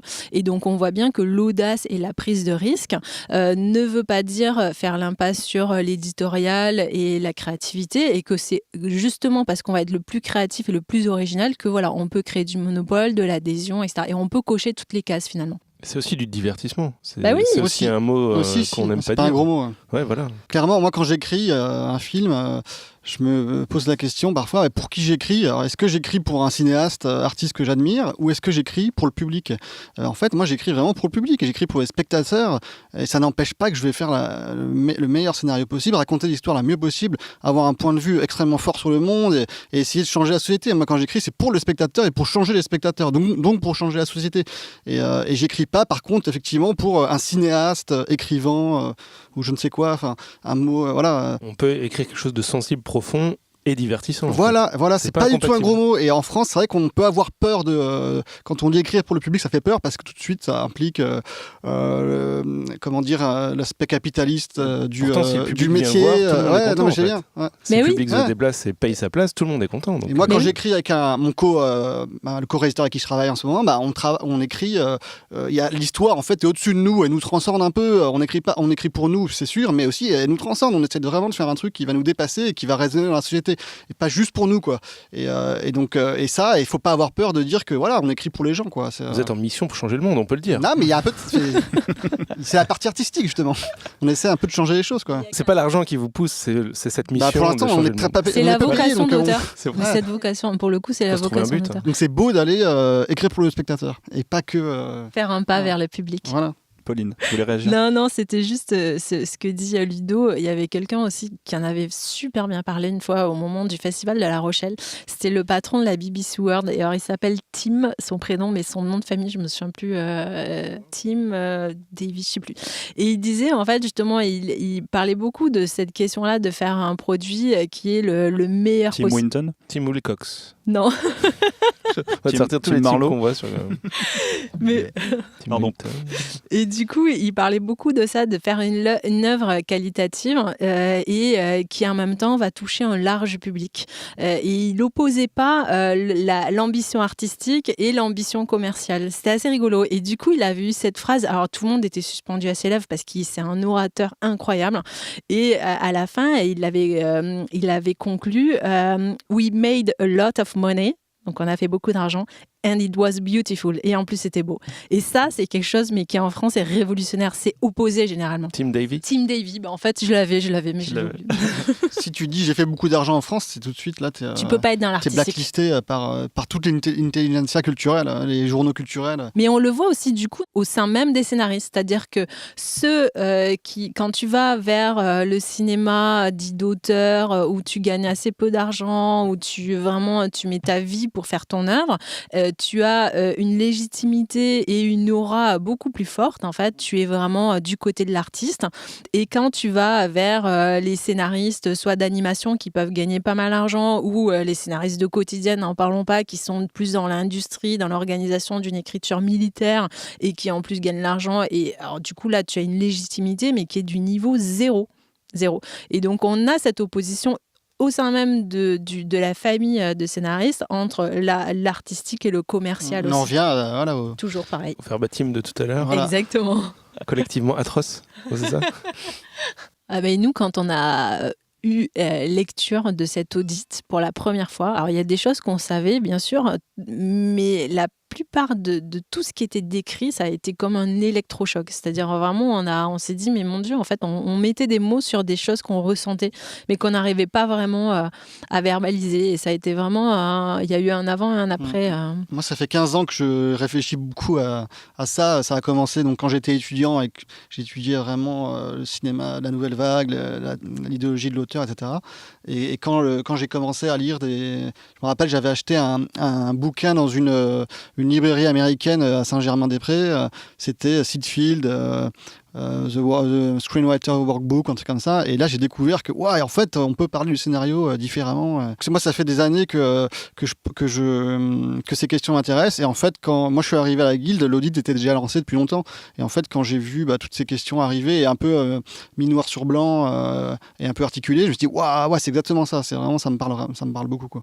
Parlons de choses positives. C'est quoi l'avenir idéal pour vous sur le métier de scénariste, sur ses évolutions possibles, sur moi j'ai une son vision rôle dans perso, mais l'industrie. après je sais pas ce qui pourra se Allez, faire. vas-y. vous êtes là pour le Moi défendre, je pense que ça peut paraître idéaliste, mais je pense que il faut vraiment changer la culture dans laquelle on vit. Donc il faut commencer par redéfinir un récit qui correspond à la réalité, plus proche de la réalité, pas être dans l'idéologie. Voilà, être proche de la réalité, définir une identité qui nous relie tous les scénaristes ensemble. Voilà, et une fois qu'on a bien défini ça, il faut l'incarner donc dans le réel. Donc il faudrait, dans l'idéal, ça serait créer, je pense, une institution ou un lieu qui incarne donc cette histoire, voilà, et ensuite c'est diffuser au maximum les idées. En fait, il y a un combat culturel à mener. Et le combat culturel, il se mène en produisant du symbole, des pensées, des récits, etc. Et après, il faut le diffuser massivement. Et au bout d'un moment, les gens commencent à changer, à dire ah tiens, j'avais pas vu les choses comme ça, etc. Et le monde change doucement. Donc il faut donc faire, il faut relayer réveiller la parole des scénaristes, il faut diffuser des scénarios, il faut aller à l'école, changer les programmes un peu, quoi, pour qu'il y ait plus de réel. Voilà. Et aussi, il faut, pour avoir une identité solide, il faut donc l'ancrer dans le passé, donc il faut retravailler un peu le récit passé. En scénario, en France, on ne sait pas qui sont les anciens scénaristes, il n'y a pas de passé en fait, donc il faut commencer par s'ancrer dans le passé un peu. Et ensuite, il faut se projeter dans l'avenir, donc voilà, avoir une vision du métier et la diffuser le plus possible, quoi. En fait, ce que Pauline. dit Ludo, c'est qu'aujourd'hui, clairement, il n'y a pas d'acteurs institutionnels ou culturels qui permettent de porter cette culture du scénario. Et aujourd'hui, au sein de la Guilde, en tant que syndicat, on est limité en termes de budget pour porter cette parole-là, parce que ce n'est pas notre rôle. Un syndicat, c'est d'abord pour défendre les intérêts financiers et contractuels de ses adhérents, et ce n'est pas pour faire de la culture ou des actions culturelles, ou alors si elle en fait, c'est de façon très minoritaire, et du coup, c'est pas assez massif. Et c'est vrai qu'aujourd'hui, on réfléchit à la meilleure des façons pour, est-ce que ça passe par la création d'un lieu, d'un acteur culturel qui permettrait mais en gros, de mettre en place tout un champ d'action extrêmement nécessaire pour diffuser cette culture, pour aider les scénaristes à écrire de la meilleure des façons et de retrouver une forme de liberté éditoriale sans qu'on leur dicte ce qu'ils doivent faire. Et comment, en gros, participer à ce rayonnement du métier de scénariste. Je donne un exemple. Aux États-Unis, la Guilde a créé ce qu'on appelle une fondation. Ça s'appelle d'ailleurs la Fondation de la Guilde américaine. Et l'objet de cette fondation, dont le financement repose sur du mécénat, c'est de contribuer au renouvellement du panel des scénaristes. Et c'est assez hallucinant. Moi, quand je suis tombée sur ça, je me suis dit, mais c'est hallucinant parce qu'il y a beaucoup de scénaristes aux États-Unis. Mais en fait, la diversité du panel de scénaristes aux États-Unis et le nombre justement assez important de scénaristes aux États-Unis est lié à cette action-là où ils ont compris dès le début que pour attirer les gens à un métier, il faut en parler. Donc ça veut dire quoi ? Ce sont des masterclass sur des scénaristes qui vont parler de leur métier. Par exemple, il y a un super événement au moment des Oscars où tous les scénaristes des films nommés sont reçus et parlent dans le cadre d'une masterclass qui est ouverte au public. Ce sont des actions aussi assez massives à destination des scolaires. Alors, ils vont dans les classes et parlent de leur métier. C'est presque ça, c'est presque un devoir de l'adhérent de la Guilde américaine, c'est qu'à un moment donné, il doit un peu de son temps. Et donc, ça veut dire aller dans les classes et parler du métier de scénariste. Ça veut dire aussi s'adresser à des populations telles qu'ils sont très proches des militaires aux États-Unis et donc convertir des anciens militaires pour qu'ils deviennent consultants ou scénaristes pour les films d'action. Voilà. Et donc, cette action-là, qui est à un moment donné, ce métier-là doit se régénérer aussi pour qu'il existe et soit le plus fort et le plus vivant possible. On aimerait, au sein de la Guilde, trouver le moyen de la mener. En fait, c'est ce qu'on fait un petit peu déjà, mais à toute petite échelle. Et si on veut vraiment faire un changement culturel, il faut vraiment le faire de manière massive. Voilà, il faut avoir des rituels chaque année. Il faut communiquer. La journée nationale de l'écriture. Voilà, il faut faire ça, journée nationale des scénaristes. Il faut. L'écriture, c'est roman, Mathieu. Je vous propose la création du ministère des scénaristes. Ça Mais vous tu va ? vois, tu as employé le mot écriture, c'est très juste. Ouais. C'est souvent, on est souvent englobé là-dedans. Et ce qui dit Parce que nous, on fait un écriture dit podcast sur littérature. l'écriture et le scénario. C'est pour ça que Ouais, je pense c'est ça. en termes. Mais oui, c'est ça. Non, termes mais du coup, d'écriture. on essaie On veut dominer de. le monde, c'est pour ça. C'est tout. Pourtant, les scénaristes écrivent. Ils font de l'écriture. Oui, mais le mot on peut c'est écrire beaucoup de En writer. fait, c'est une des parties. En fait, c'est toujours pareil. C'est à la fois un art et un artisanat. Donc l'art, il n'y a pas de règles, etc. Et c'est aussi un artisanat. Donc quand on dit le mot écriture, ça fait référence vraiment plus à le côté artiste. Et du coup, on oublie le côté artisanat. États-Unis, C'est dur de se défendre, quoi. Ils disent screenwriter. C'est vraiment l'écrivain pour l'écran, en fait. Et du coup, ça dit tout en termes de spécificité. Est-ce que vous pensez qu'il est possible de changer ce métier et de le faire avancer tout en gardant le droit d'auteur comme spécificité française ? Il faut le garder. Ah Il faut oui. vraiment, déjà, il faut le protéger. C'est extrêmement important, le droit d'auteur. Est-ce que, juste comme ça, vous êtes contre le copyright, par exemple ? Vous trouvez ça bien, pas bien ? C'est quoi votre avis là-dessus ? Si on Je avait un pense que copyright je en ne connais France, pas trop sur ce les questions serait- techniques. donc, Ouais, moi je me positionnerai pas sur ça parce que franchement c'est lié aussi aux histoires d'un pays, à la manière aussi dont a été inscrit dans le droit le métier à un instant T. Nous voilà, on a cet héritage-là de Beaumarchais. Je pense qu'il faut le protéger. Il marche très bien en termes de rémunération. Maintenant sur le plan culturel, je pense qu'il faut que redonner la place aux scénaristes qui puissent exprimer leurs paroles et je pense qu'on en sera vraiment mais que plus fort. faut vraiment marcher sur les deux jambes. Donc la jambe d'aval du droit d'auteur et la jambe d'amont qui est plus le métier. Voilà, il y a vraiment deux aspects très différents et complémentaires. D'accord. Désolé, je voulais pas vous brusquer, hein. C'était pour moi. Moi, je me suis posé cette question. Tu les as complètement brusqués, ils sont en train de se rhabiller pour partir. Là. Non mais revenez. On n'a pas fini. On a des petites questions qui nous ont été posées par nos auditeurs sur Slack. Oui, qu'on a déjà posé d'ailleurs. On en pose régulièrement. Et il y en a eu une autre parce qu'on a pas mal de débutants qui nous écoutent. Oui, et quelqu'un nous demandait d'ailleurs jusqu'où conseillez-vous un scénariste de travailler sur son projet spéculatif, de film ou de série sans être rémunéré ? Combien de temps de développement par exemple, ou quelles étapes de l'écriture ? Donc seul sans producteur du coup.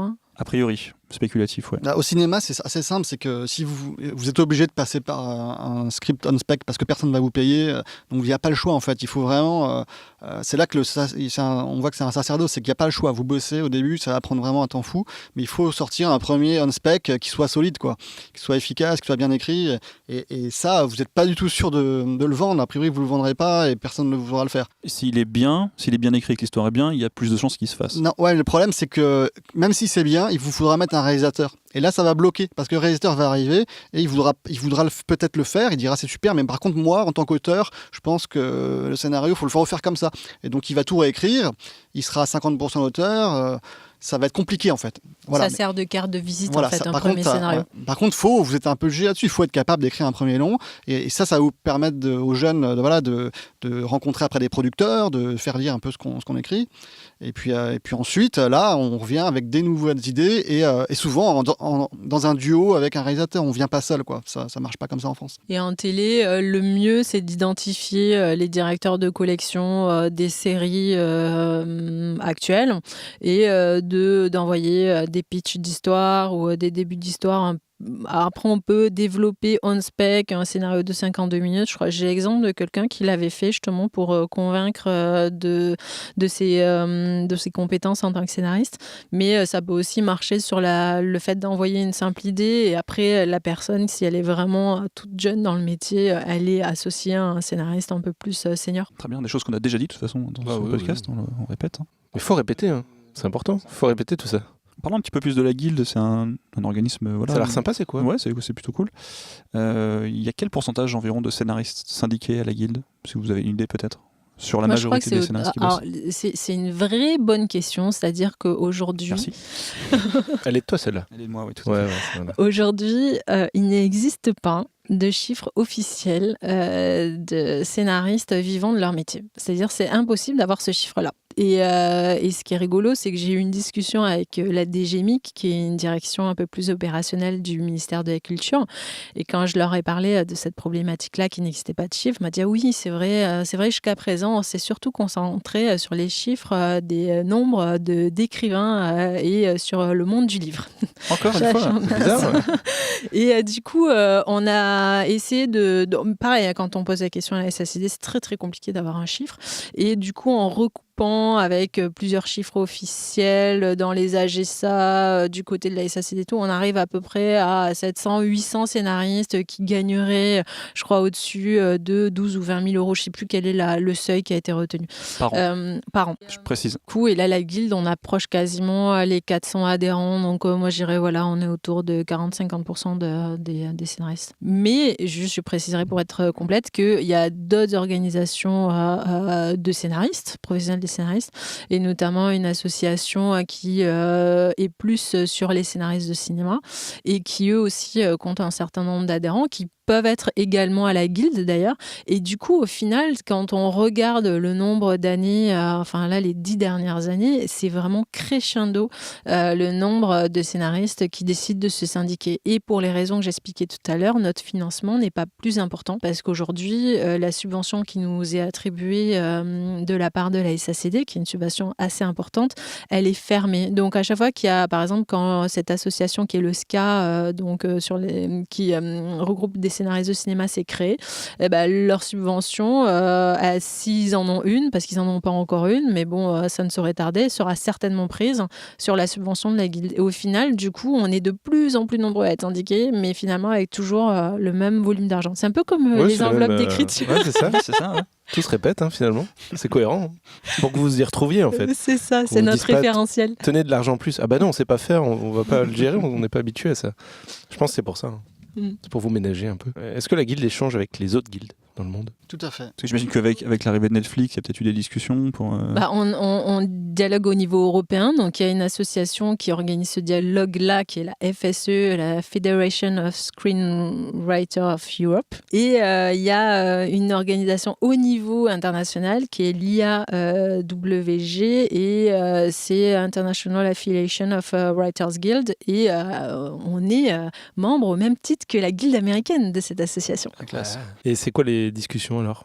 À quoi ça sert de se réunir ? Alors, c'est aujourd'hui, par exemple, au niveau européen, il y a un vrai travail de mise en commun des ressources et des accords qui ont été signés. Et c'est assez intéressant parce que du coup, il y a une sorte de wiki qui est en train d'être mis en place où en gros, tous les accords qui ont pu être signés, les pratiques contractuelles qui ont été obtenues ici ou là sont mis en commun et partagés par tout le monde. Et je pense que l'idée derrière, c'est qu'à un moment donné, il y ait probablement une sorte de supra-guilde européenne parce qu'on voit bien qu'aujourd'hui, le combat se fait au niveau mondial, le combat des contenus et que les plateformes numériques font qu'on a la nécessité de s'organiser sur le plan juridique au niveau européen parce qu'il n'y a plus de frontières et que même s'il y a une forme de protectionnisme et de protection qui essaye d'être organisée notamment par le CNC, c'est plus aussi opérant qu'à l'époque. Et du coup, voilà, au niveau européen, il faut s'organiser. Mais aujourd'hui, on en est vraiment au partage des ressources, au partage des données et voir comment, à un moment donné, on pourrait agir ensemble. Si les scénaristes aujourd'hui faisaient grève en France, ça pourrait faire quelque chose, comme il y a déjà eu d'ailleurs une grève des scénaristes français. Aujourd'hui, si ça se reproduisait, est-ce que ça serait crédible ? Est-ce que ça aurait du poids ? Au cinéma, c'est compliqué. Il faudrait que les réalisateurs fassent grève, quoi. Puisque voilà, c'est les réalisateurs qui écrivent tous les longs. Mais c'est plus en télé, je pense que... En télé, des grèves, il y en a déjà eu finalement. Ouais. Il y en a eu notamment, je ne citerai pas laquelle, parce que je ne crois pas que ça a été public, mais au niveau d'une grosse série existante, il y a eu à un moment donné tous les scénaristes qui se sont mis en grève et qui ont fait ce qu'on appelle une grève du contrat, c'est-à-dire qu'ils ont continué à travailler mais n'ont pas signé leur contrat. Or, leur contrat est là pour régler la cession des droits. Et donc, à un moment donné, le producteur s'est trouvé dans une situation où les épisodes de série en question allaient être diffusés à la télé sans qu'il n'ait les droits de ces œuvres. Donc, ça devenait très compliqué. Et donc, à un moment donné, les scénaristes ont eu gain de cause. Je pense qu'aujourd'hui, la question d'une grève en télé, pour moi, chaque jour qui passe nous rapproche vraiment d'une possibilité. Après, la question n'est pas tant techniquement d'arriver à faire une grève, mais d'arriver vraiment à dégager un axe politique de revendication qui soit très très clair. Donc ça veut dire toujours travailler sur ce culturel qui est quel est notre métier, comment on veut l'organiser et quelle est selon nous la meilleure façon de l'exercer. Et ça demande du temps. Bravo, c'est très clair. On parlait des autres guildes et de ces guildes. Au niveau international ou européen, est-ce qu'il y a des modèles sur desquels on peut s'inspirer ? La guilde américaine, est-ce qu'elle a des bonnes idées qu'on peut reprendre ? Ou d'autres guildes dans le monde ? La guilde américaine, sur le culturel, ils sont vraiment extrêmement efficaces, quoi. Ils savent raconter des histoires. Aux États-Unis, c'est vraiment dans leur ADN. Ils savent faire du storytelling, ils savent communiquer. Et voilà, et la guilde fait plein de choses pour partager le récit qui relie tous les scénaristes là-bas. Donc ça, on peut s'inspirer de ça. Et ensuite, pour ce qui est plus politique, syndical... Je te laisse parler. Moi, je pense que là où on peut s'inspirer des autres guildes, de certaines guildes, c'est sur le plan de l'organisation de la guilde en elle-même. C'est qu'aujourd'hui, on voit bien que notre culture du scénario, de scénariste, est extrêmement dépendante ou conditionnée par cette culture générale de l'auteur. Et aujourd'hui, il faut trouver les moyens de porter notre parole, d'être libre pour porter notre parole des scénaristes. Et pour ça passe aussi par une autonomie dans le financement des structures qui portent cette parole.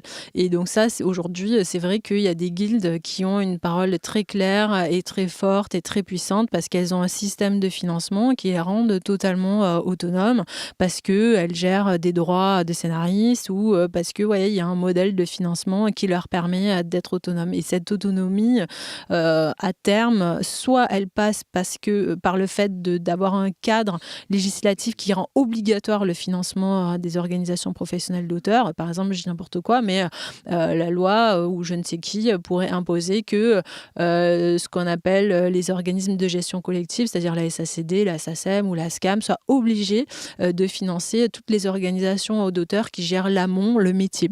Donc, s'il y a une obligation, après, c'est mettre en place des règles d'attribution qui soient écrites, ce qui n'est pas le cas aujourd'hui, mettre en place des règles, des critères de représentativité des organisations d'auteurs, ce qui n'existe pas aujourd'hui. Par exemple, aujourd'hui, n'importe quelle association d'auteurs, demain, je pourrais créer une organisation, une association qui représente des scénaristes et aller frapper, parce que, par exemple, ce sont des scénaristes de documentaires, je vais aller frapper à la porte de la SCAM, ou des scénaristes de télévision, je vais aller frapper à la porte de la SACD, et ils peuvent m'attribuer une subvention qui sera prise à la guilde. Et du coup, ça affaiblit énormément chacune des organisations. Donc, par exemple, cette autonomie peut aussi passer par un cadre législatif qui protège le financement de ces organisations, ou par le fait de trouver d'autres sources de financement qui restent encore à inventer. Tiens, on va faire la Y'a plus papier Writers Guild. Ouais, c'est ça. On va prendre l'argent de la guilde. Les pauvres. Les pauvres. J'ai une question qui n'a pas du tout sa place ici, mais qui me vient. Je suis producteur et je suis sensible à ce combat des scénaristes. Comment je peux aider, en fait ? Comment je peux apporter ma pierre ? Est-ce que c'est possible ? Oui, ça pourrait être possible. Oui, ça pourrait être possible. Par exemple, aux États-Unis, pour ne pas réciter encore, mais la guilde américaine, il y a des producteurs qui sont adhérents de la guilde américaine parce que ils sont adhérents. Alors, il y a plusieurs. C'est un contrat qui lie chaque producteur à la guilde, et en gros, cette adhésion leur donne droit à plusieurs choses. Déjà, à profiter soit de certaines actions menées par la guilde, soit tout simplement leur donne la possibilité de travailler avec des scénaristes adhérents de la guilde. Et quand on est à la guilde américaine, on n'a pas le droit de travailler avec un producteur qui n'est pas adhérent de la guilde américaine. Donc ça, c'est une façon aussi de légitimer l'existence d'une organisation professionnelle. Et alors aujourd'hui, les producteurs, notre cadre contractuel ne permet pas à un producteur d'être adhérent de la guilde française, mais on pourrait imaginer qu'ils soutiennent des actions culturelles que pourrait mettre en place la guilde dans un second temps. Est-ce que la guilde des scénaristes recommande certains producteurs ? Non. Est-ce qu'elle se positionne par rapport à ça ? Il y a une waitlist des producteurs. Alors, il y aurait plus... Une blacklist peut-être. Non, alors c'est vrai que... Non, mais c'est génial ça, parce que c'est vrai qu'on a beaucoup réfléchi à l'idée d'une blacklist. Et en fait, c'est très compliqué la blacklist, parce qu'on se rend compte que une expérience de l'un ne vaut pas l'expérience de l'autre. Donc, est-ce qu'on peut blacklister un producteur auprès de 400 adhérents ? C'est très compliqué. Et justement, il y a une scénariste qui est arrivée au Conseil Cinéma qui s'appelle Sabrina Beccarine, et qui nous a dit non, mais arrêtons de réfléchir contre, soyons pour. Et on avait eu l'idée d'une white list, c'est-à-dire en gros vraiment comment promouvoir vraiment les producteurs avec qui on a envie de travailler, les réalisateurs avec qui on avait envie de travailler. Et du coup, elle avait fait un cycle de soirées avec des producteurs qui avaient été plébiscités par les adhérents de la guilde. Et ça avait été super sympa à refaire. C'est super à faire ça. C'est plus sympa de distribuer les bons points que de taper sur les... Parce qu'il y a vraiment plein de jeunes producteurs. Il y a toute une nouvelle génération de producteurs, des trentenaires, qui sont nés un peu plus dans cette culture du scénario qui arrive et qui connaissent finalement, qui ont lu des bouquins de dramaturgie, qui savent comment ça marche et ça change tout, quoi. Du coup, là, vous avez répondu à ma question mais de façon globale, mais un producteur, concrètement, qu'est-ce qu'il peut faire demain pour aider un scénariste, à part le payer? À part le payer, déjà, c'est pas mal. Mais comment c'est quoi les bonnes pratiques, finalement? Déjà, je pense qu'il faut que les producteurs se forment au scénario, vraiment. Donc les jeunes, ils sont vraiment formés. Maintenant, ils connaissent le Donc, truc. être sensible à l'écriture, se former, savoir parler d'un scénario, de parler un peu de technique, comment on construit une histoire. Ça veut dire reconnaître aussi que lui est producteur et qu'il a un métier, et que le scénariste écrit et il a un autre métier. Mais c'est bien s'il a aussi un peu de connaissances sur la dramaturgie, et pour pouvoir vraiment discuter, qu'on part sur les mêmes bases. Par exemple, moi, là, j'ai travaillé sur un long, c'était de jeunes producteurs issus de la FEMIS, et c'est des gens excellents, quoi. Ils connaissent tout de la dramaturgie, et on perd pas de temps, tout va très vite, les notes qu'ils me donnent sont excellentes, je prends quasiment tout, il n'y a jamais voilà, parce qu'ils sont sensibilisés à ça, vraiment à l'écriture. Donc je pense que le producteur, il devrait se former plus, donc peut-être plus les vieux producteurs, ne pas hésiter à se former à l'écriture, et ça peut être il veut aussi une réponse de type ne pas faire travailler gratuitement un scénariste. Et souvent, moi, je pense que ce qui est hyper important, c'est changer la logique. Aujourd'hui, il y a une logique, y compris dans l'écriture de séries, qui est un peu top-down, genre oui, mais la chaîne, elle acceptera pas des délais, oui, mais la chaîne, elle aimerait ceci, cela. Bon, et à un moment donné, ok, on fait quand même une série, alors certes, pour un client, entre guillemets, qui est la chaîne, mais à un moment donné, pour que l'œuvre soit la plus originale possible, il faut un peu écouter ce que l'œuvre porte en elle. C'est-à-dire vraiment, si on fait une série de genre fantastique, on ne peut pas faire autre chose qu'à un moment donné, il faut suivre les codes de ce genre-là. Et donc, ça nécessite un certain type d'écriture, une certaine organisation d'écriture. Et donc, avoir une logique un peu bottom-up, c'est-à-dire vraiment partir de ce que a besoin le scénariste pour écrire cette série de telle façon, c'est plus important parce que ça veut dire aussi donner un peu les clés au scénariste et donc faire en sorte que les directeurs de collection ou les responsables d'écriture au sein des boîtes de production, mais ça soit des scénaristes. Jusqu'à présent, c'était des producteurs, des gens qui ne connaissaient rien à l'écriture, que ça soit les scénaristes qui disent bon, ben moi je pense important de composer une équipe de scénaristes de telle façon. C'est ce qui se passe sur les quotidiennes, d'ailleurs. La logique top-down est impossible sur les quotidiennes. Vraiment, c'est en gros, le producteur, c'est tellement complexe, il donne les clés du camion au scénariste qui lui va dire bon, ben les gars, on va s'organiser comme ci, comme ça. Et sur Plus belle la vie, il y a 30 scénaristes qui écrivent la série. Et ça demande un savoir-faire, une organisation extrêmement précise qui dicte sa loi quasiment à la chaîne. Ça fait du monde dans le camion, quoi. Ça veut dire. Tous à l'arrière. C'est un quart du coup. Dernière question un peu plus légère pour terminer. Dans un pays où l'Académie des Césars parodie plus qu'elle promeut les artisanats de l'audiovisuel, ce ne serait pas à la Guilde d'organiser des remises de prix avisées et dignes? Oui, on applaudit. Tout à fait. On va en créer. C'est prévu, ouais. Mais pour l'instant. Après le ministère ou avant? En même temps. Ah, super. Non, mais en fait, la Guilde est un peu petite encore là pour envisager d'organiser des gros événements. Annuels comme un prix de la Guilde par exemple, mais c'est vraiment dans les projets là. Il nous faut des rituels comme ça, des choses qui arrivent chaque année. Et effectivement, un prix de la Guilde, on a déjà commencé à travailler dessus, mais c'est trop gros en fait. Il nous faut plus de fonds. Voilà. Il faut rappeler que vous faites ce travail comme en plus de ce que vous faites déjà. En plus, c'est du bénévolat. Vous êtes bénévole, hein, c'est ça. Comme nous, avec ce podcast. Comme nous, ce podcast d'ailleurs. C'est parfois l'activité presse principale et on travaille en plus pour gagner de notre Ne vie. l'oublions pas. C'est le moment de rappeler aux auditeurs comment ils peuvent rejoindre la Guilde. Bah oui, déjà, c'est une adhésion avec des critères un peu stricts aujourd'hui. On réfléchit d'ailleurs à les assouplir, mais il y a un site internet, un site Facebook, Twitter, et je crois que l'adhésion est aussi simple que l'envoi d'un mail. Donc, il suffit juste de trouver l'adresse mail qui est sur le site internet. Et en gros, les critères d'adhésion, c'est avoir écrit en cumulé 90 minutes, pas forcément exploité, c'est-à-dire que si moi, en tant que scénariste, j'ai un contrat pour écrire un dialogué de 52 minutes et je l'ai écrit seul, ben, j'ai cumulé 52 minutes et il faudra que j'en écrive un deuxième, même s'il n'a pas été diffusé, pour adhérer à la Guilde. Sinon, il y a d'autres organisations d'auteurs, de scénaristes, comme par exemple Séquence 7, où c'est pour les scénaristes émergents. Donc là, les critères sont beaucoup plus souples et il ne faut pas hésiter aussi à les rejoindre. On communique, je dirais pas qu'on travaille ensemble encore, mais on communique beaucoup. On aimerait bien se rapprocher un peu de toutes les associations qui soutiennent les scénaristes, essayer de les aider en fait. Donc c'est aussi un des projets, si on arrive à faire grossir la Guilde, c'est d'aider tous les gens qui participent à la culture de scénario, donc toutes les associations et aussi les podcasteurs, d'essayer d'aider tant qu'on peut, quoi. Il y a la scénaristerie aussi. Les podcasteurs, il n'y en a pas tant que ça. Ça pour le coup, tant mieux qu'il y en ait d'autres. Il en faut d'autres. Oui, malheureusement, il en faut plus. Mais l'appel est lancé en tout cas. Très bien. Eh bien, c'est l'heure. C'est l'heure de la chronique de Jean-Marie Roth. On écoute ça. Et salut Jean-Marie. Bonjour, Salut. Et bonjour aux auditrices et aux auditeurs. Tout à fait. Qu'est-ce qui se passe en ce jour merveilleux, Jean-Marie? Je vais annoncer. On fait des blagues. Je vais annoncer la fin du podcast, la fin de Y a plus de papier. Tu vois, je t'avais dit. Eh oui, poisson d'avril. Excellent, j'achète. Quel humour de haut niveau, n'est-ce pas? Allez bien, je reconnais que je suis pas surpris. J'ai passé 3-4 jours à la peaufiner celle-là. Très bien. Elle est bien structurée. Bien structurée, ouais. Alors, en ces beaux jours de printemps, écoutez, ça fait plaisir de revoir les oiseaux chantent, il fait beau. La masterclass, ça s'est bien passé? C'était très bien, très bien. J'ai rencontré des gens fort sympathiques. Tu leur as appris plein de choses. J'espère, ça a eu de le dire, mais ils semblaient contents. Ils sont toujours contents. j'ai l'impression. Ouais. Parce que nous, on est contents à chaque fois qu'on te voit. Ah, donc, bah je c'est pense que gentil c'est comme pareil. tout. Hein. Mais c'est réciproque. Moi aussi, je suis trop content de vous voir. Bah écoute, aujourd'hui, vaste programme. Oui, vaste programme. Est-ce que tu as une actu peut-être pour ce Ouais, mois on d'avril parlait de là masterclass, Oui. maintenant que ça c'est fait. Ça c'est fait. C'est quoi ça, la c'est suite fait. Alors la suite, ben voilà, c'est l'ouverture des inscriptions pour ma fameuse formation du week-end. La fameuse Formation du que le monde week-end, entier et nous envie. oui, que le monde entier nous envie, exactement. Il y a ça. Donc les gens sont pas obligés de s'inscrire tout de suite. Simplement, ils peuvent m'écrire pour avoir la documentation.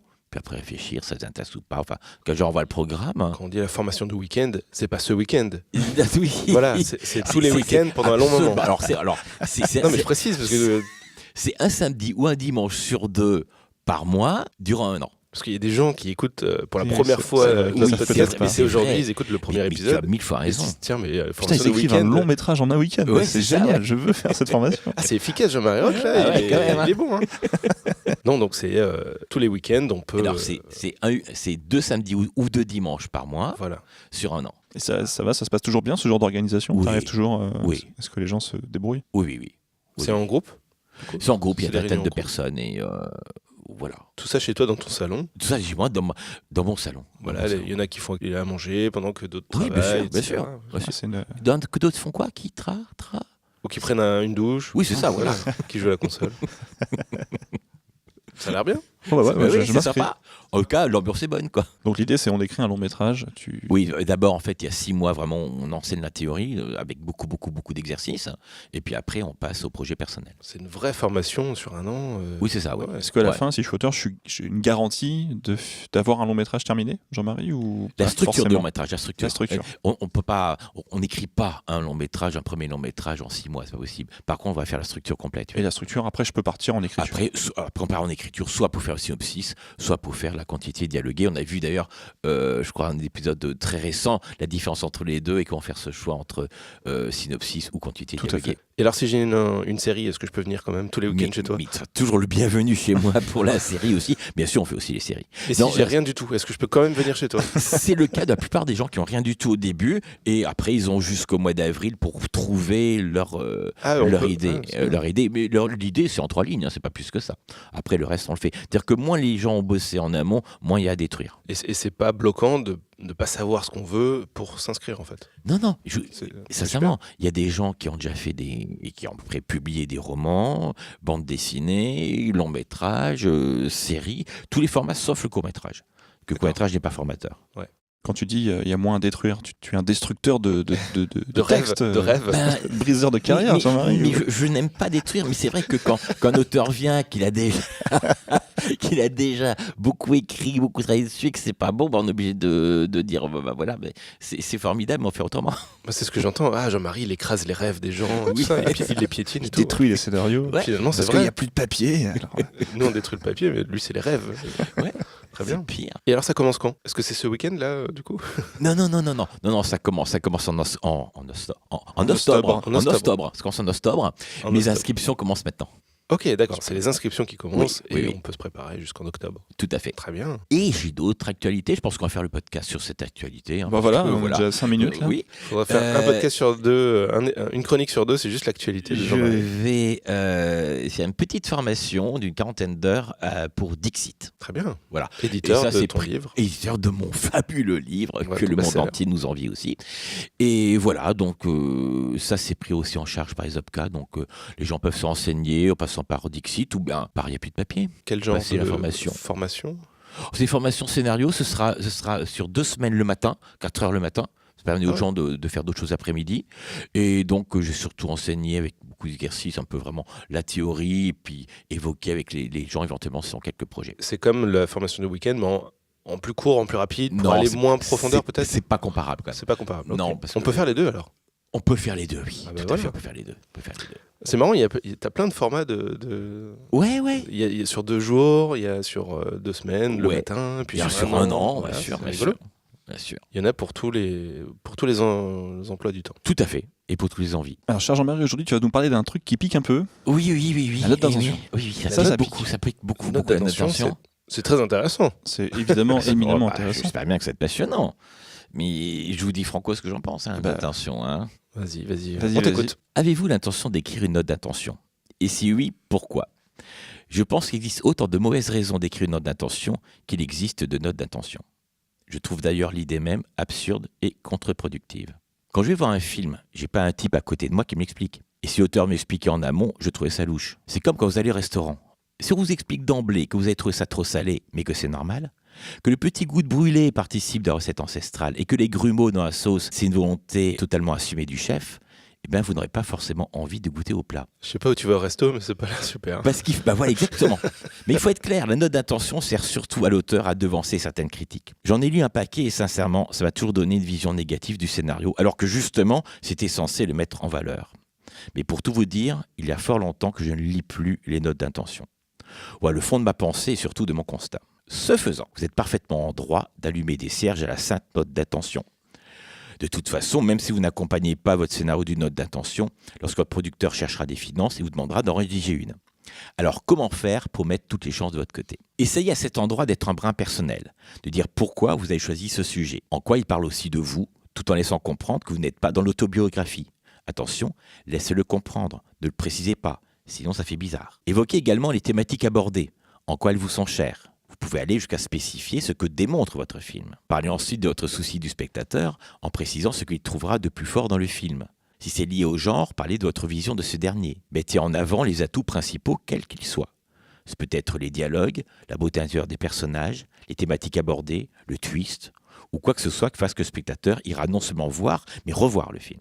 Évoquez également la singularité de votre récit, ce qui fait que décidément, il ne ressemblera à aucun autre. Par contre, évitez d'expliquer que vous avez marqué l'histoire du cinéma, qu'il y aura un avant et après votre film. L'idéal étant encore de donner envie sans montrer son ego. Et pour finir, n'oubliez pas de préciser que vous n'êtes pas du genre à écouter « il n'y a plus de papier » sans jamais donner 2 €. Parce qu'un vrai bon scénariste donne 2 € à « il n'y a plus de papier ». Et l'écrit dans sa note d'intention, apparemment. Exactement.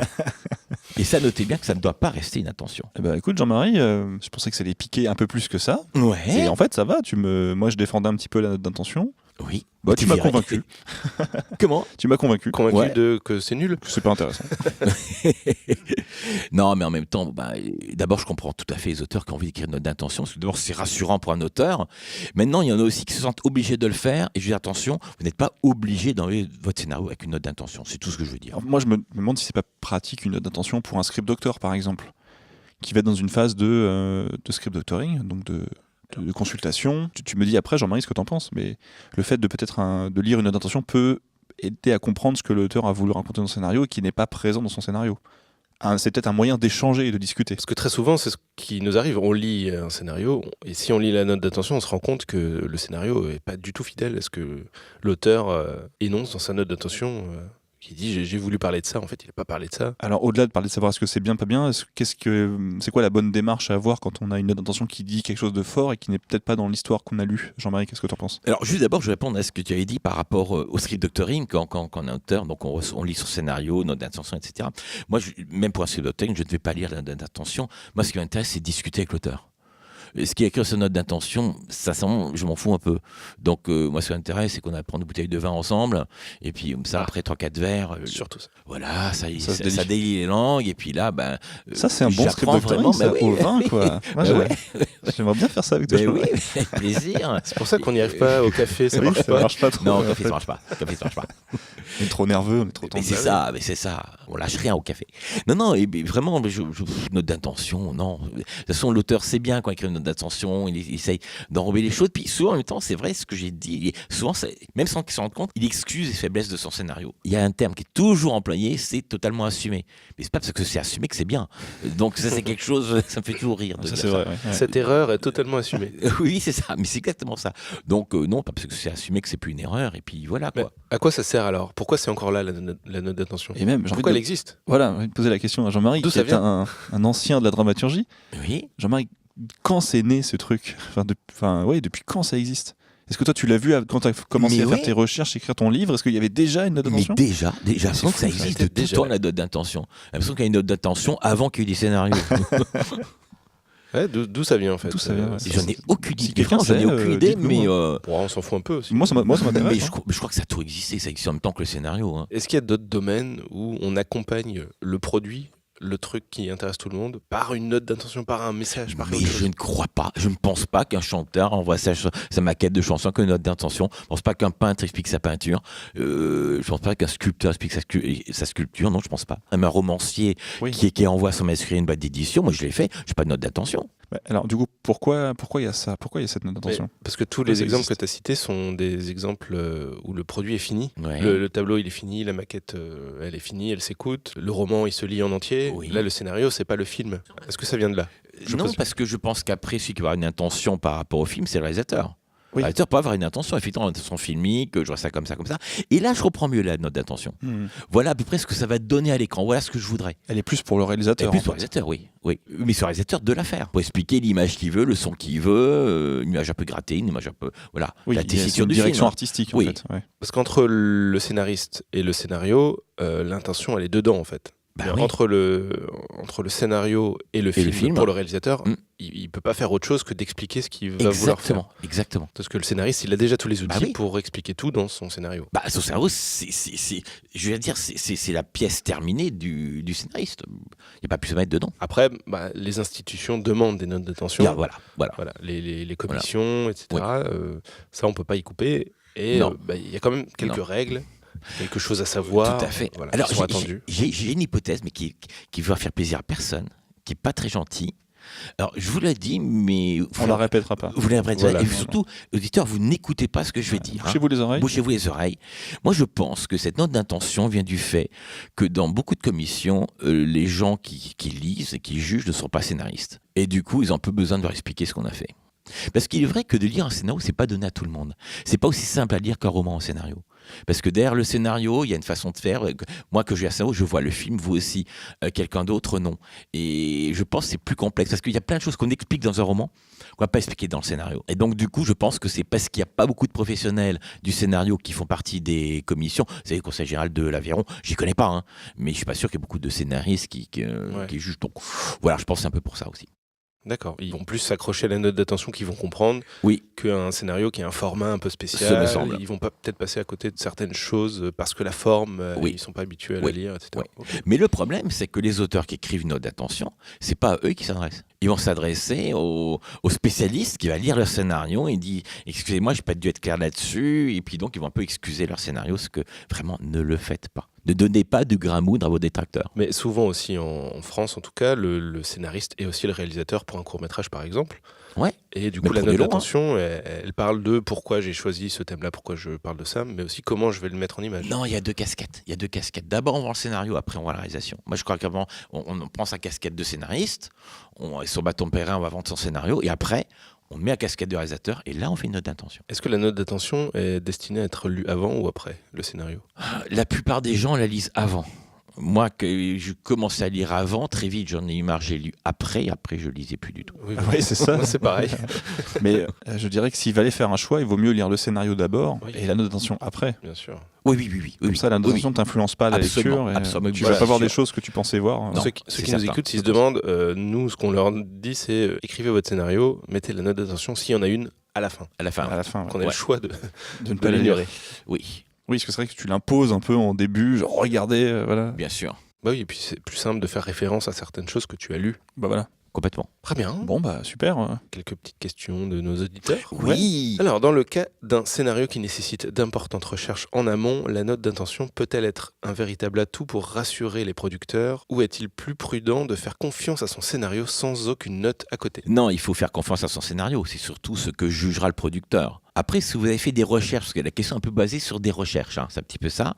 Si vous avez fait des recherches, autant le spécifier pour bien montrer que vous savez de quoi vous parlez. Tout ce qui peut donner confiance au producteur doit être mis en avant dans ce cas-là. Mais encore une fois, c'est pas du tout obligé. Bah ouais, parce que si tu as fait un scénario, que tu as fait des recherches, tu les sens à la lecture normalement. Bah normalement, oui, quand même. Il n'y a pas besoin de le préciser, je pense. Est-ce qu'un bon scénario aura toujours raison d'une bonne note d'attention ? C'est-à-dire que j'ai écrit un scénario pas super, mais j'ai une super note d'attention. Est-ce que j'ai écrit quand même un super scénario et une moins bonne note d'attention, ça gagnera toujours par rapport à... C'est le scénario qui l'emporte. Très mal formulé. Mais... Non, c'est très clair. C'est ce qui l'emporte toujours. Toujours. Voilà, t'as beau écrire la meilleure note d'intention du monde, si le scénario n'est pas à la hauteur, en théorie, ça passe pas. Absolument. Okay. Absolument. parce que la note d'intention, on l'a pas à l'écran. Après, je sais que dans certaines commissions, notamment celle du CNC, je sais qu'ils lisent les notes d'intention. Oui. Ils s'y attachent. Enfin, j'ai des retours de lecteurs. Parfois, c'est décisif. Oui, ça peut jouer. Mais bon, C'est pour ça que je pose le cette scénario, question. je pense, reste prêt. Ouais, j'espère, en tout cas. Je pense que si le scénario met tout le monde d'accord, t'as pas besoin de note d'attention. Non. Voilà. Non. Du coup, ça m'amène à autre chose. J'improvise comme ça des questions, tu vois, C'est j'ai fou. une inspiration de folie. Mais il est fabuleux, ce garçon. Est-ce que le fait qu'il y ait beaucoup de notes d'intention, ça vient du fait aussi que les scénarios soumis dans les commissions se ressemblent un peu tous et que pour se démarquer, il faut un peu expliquer pourquoi et comment on fait les choses? Mais là, c'est pareil, c'est le scénario qui doit se démarquer, pas note d'intention. Oui. C'est le scénario qui doit se démarquer. Voilà. Moi, j'ai un scénario, je vois un film. Et moi, c'est ce que je viens de voir à l'écran, point, ou pas. Mais c'est ça qui compte. Dans le dernier scénario qu'on a écrit, Mathieu, de notre court-métrage qu'on va réaliser, nous n'avons pas rendu de note d'intention. Pas encore. Eh ben, bravo. Tu vois. Mais pas encore, parce que Mais le on ne l'a pas scénario, demandé encore. Ouais. Mais on nous demandera plus une réalisation que une note d'auteur. Oui. Alors, pour la note d'intention, est-ce que ce document ne devrait pas être partagé à chacune des personnes participant au projet? Et est-ce que, en tant que scénariste, on ne devrait pas venir en parler directement avec le réalisateur et acteur, même voire monteur, compositeur, etc., pour développer une œuvre des plus cohérentes? C'est-à-dire que l'électro, il doit savoir les intentions, le thème de ton... Ouais, c'est un peu ce que sous-tend cette question. Personnellement, je pense pas. Hein. C'est le genre de question qu'on se pose quand on renacle à lâcher son scénario. En quel cas, il faut réaliser soi-même. Mais si on le travail du scénariste, c'est d'écrire une histoire afin que les autres puissent travailler dessus, et c'est déjà énorme. Après, il faut lâcher le bébé et laisser bosser les autres. Voilà. On avait eu cette discussion avec, je me demande si c'est pas avec Benjamin Parent, qui disait, voilà, une fois que le scénario est écrit, je vais reprendre, donner un peu les intentions de chaque scène pour chaque poste. Mais je pense que c'est pas C'est mal. Benjamin. C'est Benjamin Ouais. qui parlait de ça. C'est intéressant parce qu'au moins, voilà, chaque poste, c'est l'ambiance un peu. C'est plus de la direction artistique en fait que de l'intention. Mais ça, c'est bien qu'on réalise. C'est du travail Voilà, de réalisation. c'est un travail de réalisation. Voilà. C'est ce Oui, qui fait qu'on ça, réalise. c'est qu'on réalise, Voilà, bien sûr, bien sûr. Moi, ça me paraît intéressant. En comme plus, travail. ne mettez surtout pas. Faut pas oublier qu'un scénario, la première version, celle du scénariste, il faut pas que ce soit chiant à lire. Quand ça Oui. met des intentions, des cargés, machin, un truc, C'est fini. c'est illisible, C'est c'est mort. fini, ouais. C'est mort. Oui, dans le scénario, Ouais, non. ouais. Ouais. C'est sûr. Il n'y a plus d'autres questions d'auditeurs? Non, bah merci à ceux qui les ont posées. Est-ce qu'on a fait le tour du sujet? Bah, pour moi, c'est un tout petit sujet. Hein, Vu donc que tous on- les trois, Tout le monde en fait des caisses, mais en fait, c'est Ouais, tout. ouais, je crois C'est qu'il faut pas. Il faut désacraliser, absolument- Il quoi. faut désacraliser complètement. Ouais. Et le scénario et la note d'intention. Ouais. Moi, j'aime bien les écrire parce que ça me fait pas peur. Mais au début, c'était le cas. Hein, tu sais, t'es accroché, tu dis, oh, comment je vais faire? Oui. Et en fait, c'est en te détendant, en disant, bon, bah voilà, je vais dire ça. Essayer que ça te ressemble et que ça soit sincère. Ça suffit, ça passe, quoi. Mais peut-être, Voilà. il y a une chose qui pourrait être un conseil à donner, c'est écrire une note d'intention. Vérifier après que ce qu'il y a dans la note d'intention, c'est figurant dans le scénario, Ouais. et ensuite jeter la note d'intention. Ouais, ouais, c'est ça. Mais je crois que en soi, ce serait pas idiot de faire Ouais, ça. Un ça outil va de pas être- vérification? Oui, c'est peut-être une béquille, voilà. Ouais, une pour, béquille mais vérifier. pour soi. Pour Mais, soi, mais ouais. effectivement, mais vraiment la rédiger. Comme ça, on l'envoyer. Voir si effectivement ça correspond à ce qu'on a dans le scénario, puis après on la jette. Parce qu'elle fige un propos, elle peut figer une intention d'histoire, une direction, un personnage. Et Oui. voilà, c'est un début de structure finalement, la note d'intention, Jean-Marie. Oui, oui, tout à fait. C'est beau ce que vous dites. Moi, je vous écoute et je suis convaincu. Jetons les notes d'intention. Alors, c'est le message final. C'est ça. Eh bien, Jean-Marie, merci beaucoup pour cette Mais chronique. merci à vous. Au mois prochain. Ouais. Avec grand plaisir. Salut Jean-Marie. Salut. Salut. Merci à Jean-Marie pour sa chronique et merci aux slackers qui ont posé leurs questions à Jean-Marie et proposé leurs questions pour cet épisode et qui sont Marie, Fabrice, Baptiste Rambaud, Fabrice Gly, Sarah et Nico. On remercie aussi la Maison des auteurs de la CCD pour leur accueil dans ce beau studio. Merci à nos nouveaux tipeurs sur Slack ou ceux qui ont mis à jour leur type et qui sont S. Martin, Karim K, Ingrid Landenberg et Jordan Lambermont. Sans oublier de remercier tous les autres tipeurs qui continuent de nous soutenir. Voilà, merci beaucoup. Merci. Ben voilà, merci chers invités. Notre émission s'achève, ce podcast se termine. Merci beaucoup Pauline Rocafoul, scénariste, ex-présidente de la Guilde des scénaristes. Merci. Au plaisir de te retrouver une prochaine fois. On peut te retrouver sur Twitter ou ailleurs. Oui, sur Twitter, j'ai un compte Twitter, un compte Insta un peu plus perso où on trouvera plus des photos de surf parce que j'habite Biarritz maintenant depuis juin. Mais le compte pro, c'est Twitter. Merci Ludovic Duclary, dit Ludo Duclary, scénariste. Et non, je dis Ludo parce que moi je te Ouais, connaissais quand même. C'est mon nom sur Facebook. Voilà. Donc tu es scénariste Script Doctor et tu es membre du conseil cinéma de la Guilde des scénaristes. Voilà, Merci. merci à vous, c'était un plaisir d'être là. Et on te retrouve sur Twitter où tu... Ouais, Tu Tu dis fais fais Twitter, Twitter, Facebook, je et suis autres choses à très lire. réseaux sociaux. Ouais, t'es très présent. Ça, c'est chouette, du coup, pour ceux qui ne connaissent pas, de se suivre, parce qu'il y a non seulement de l'actu, il y a des conseils, il y a des choses à lire. Enfin, c'est très chouette à voir aussi. Mathieu, quant à nous, où est-ce qu'on peut nous retrouver, nous ça, les anges savent normalement depuis 37 épisodes. Twitter, Instagram, et ils peuvent aussi nous laisser des commentaires et des notes dans les applis de podcast, ça nous fait remonter dans les classements. Pour tout ça, il y a des liens dans la description.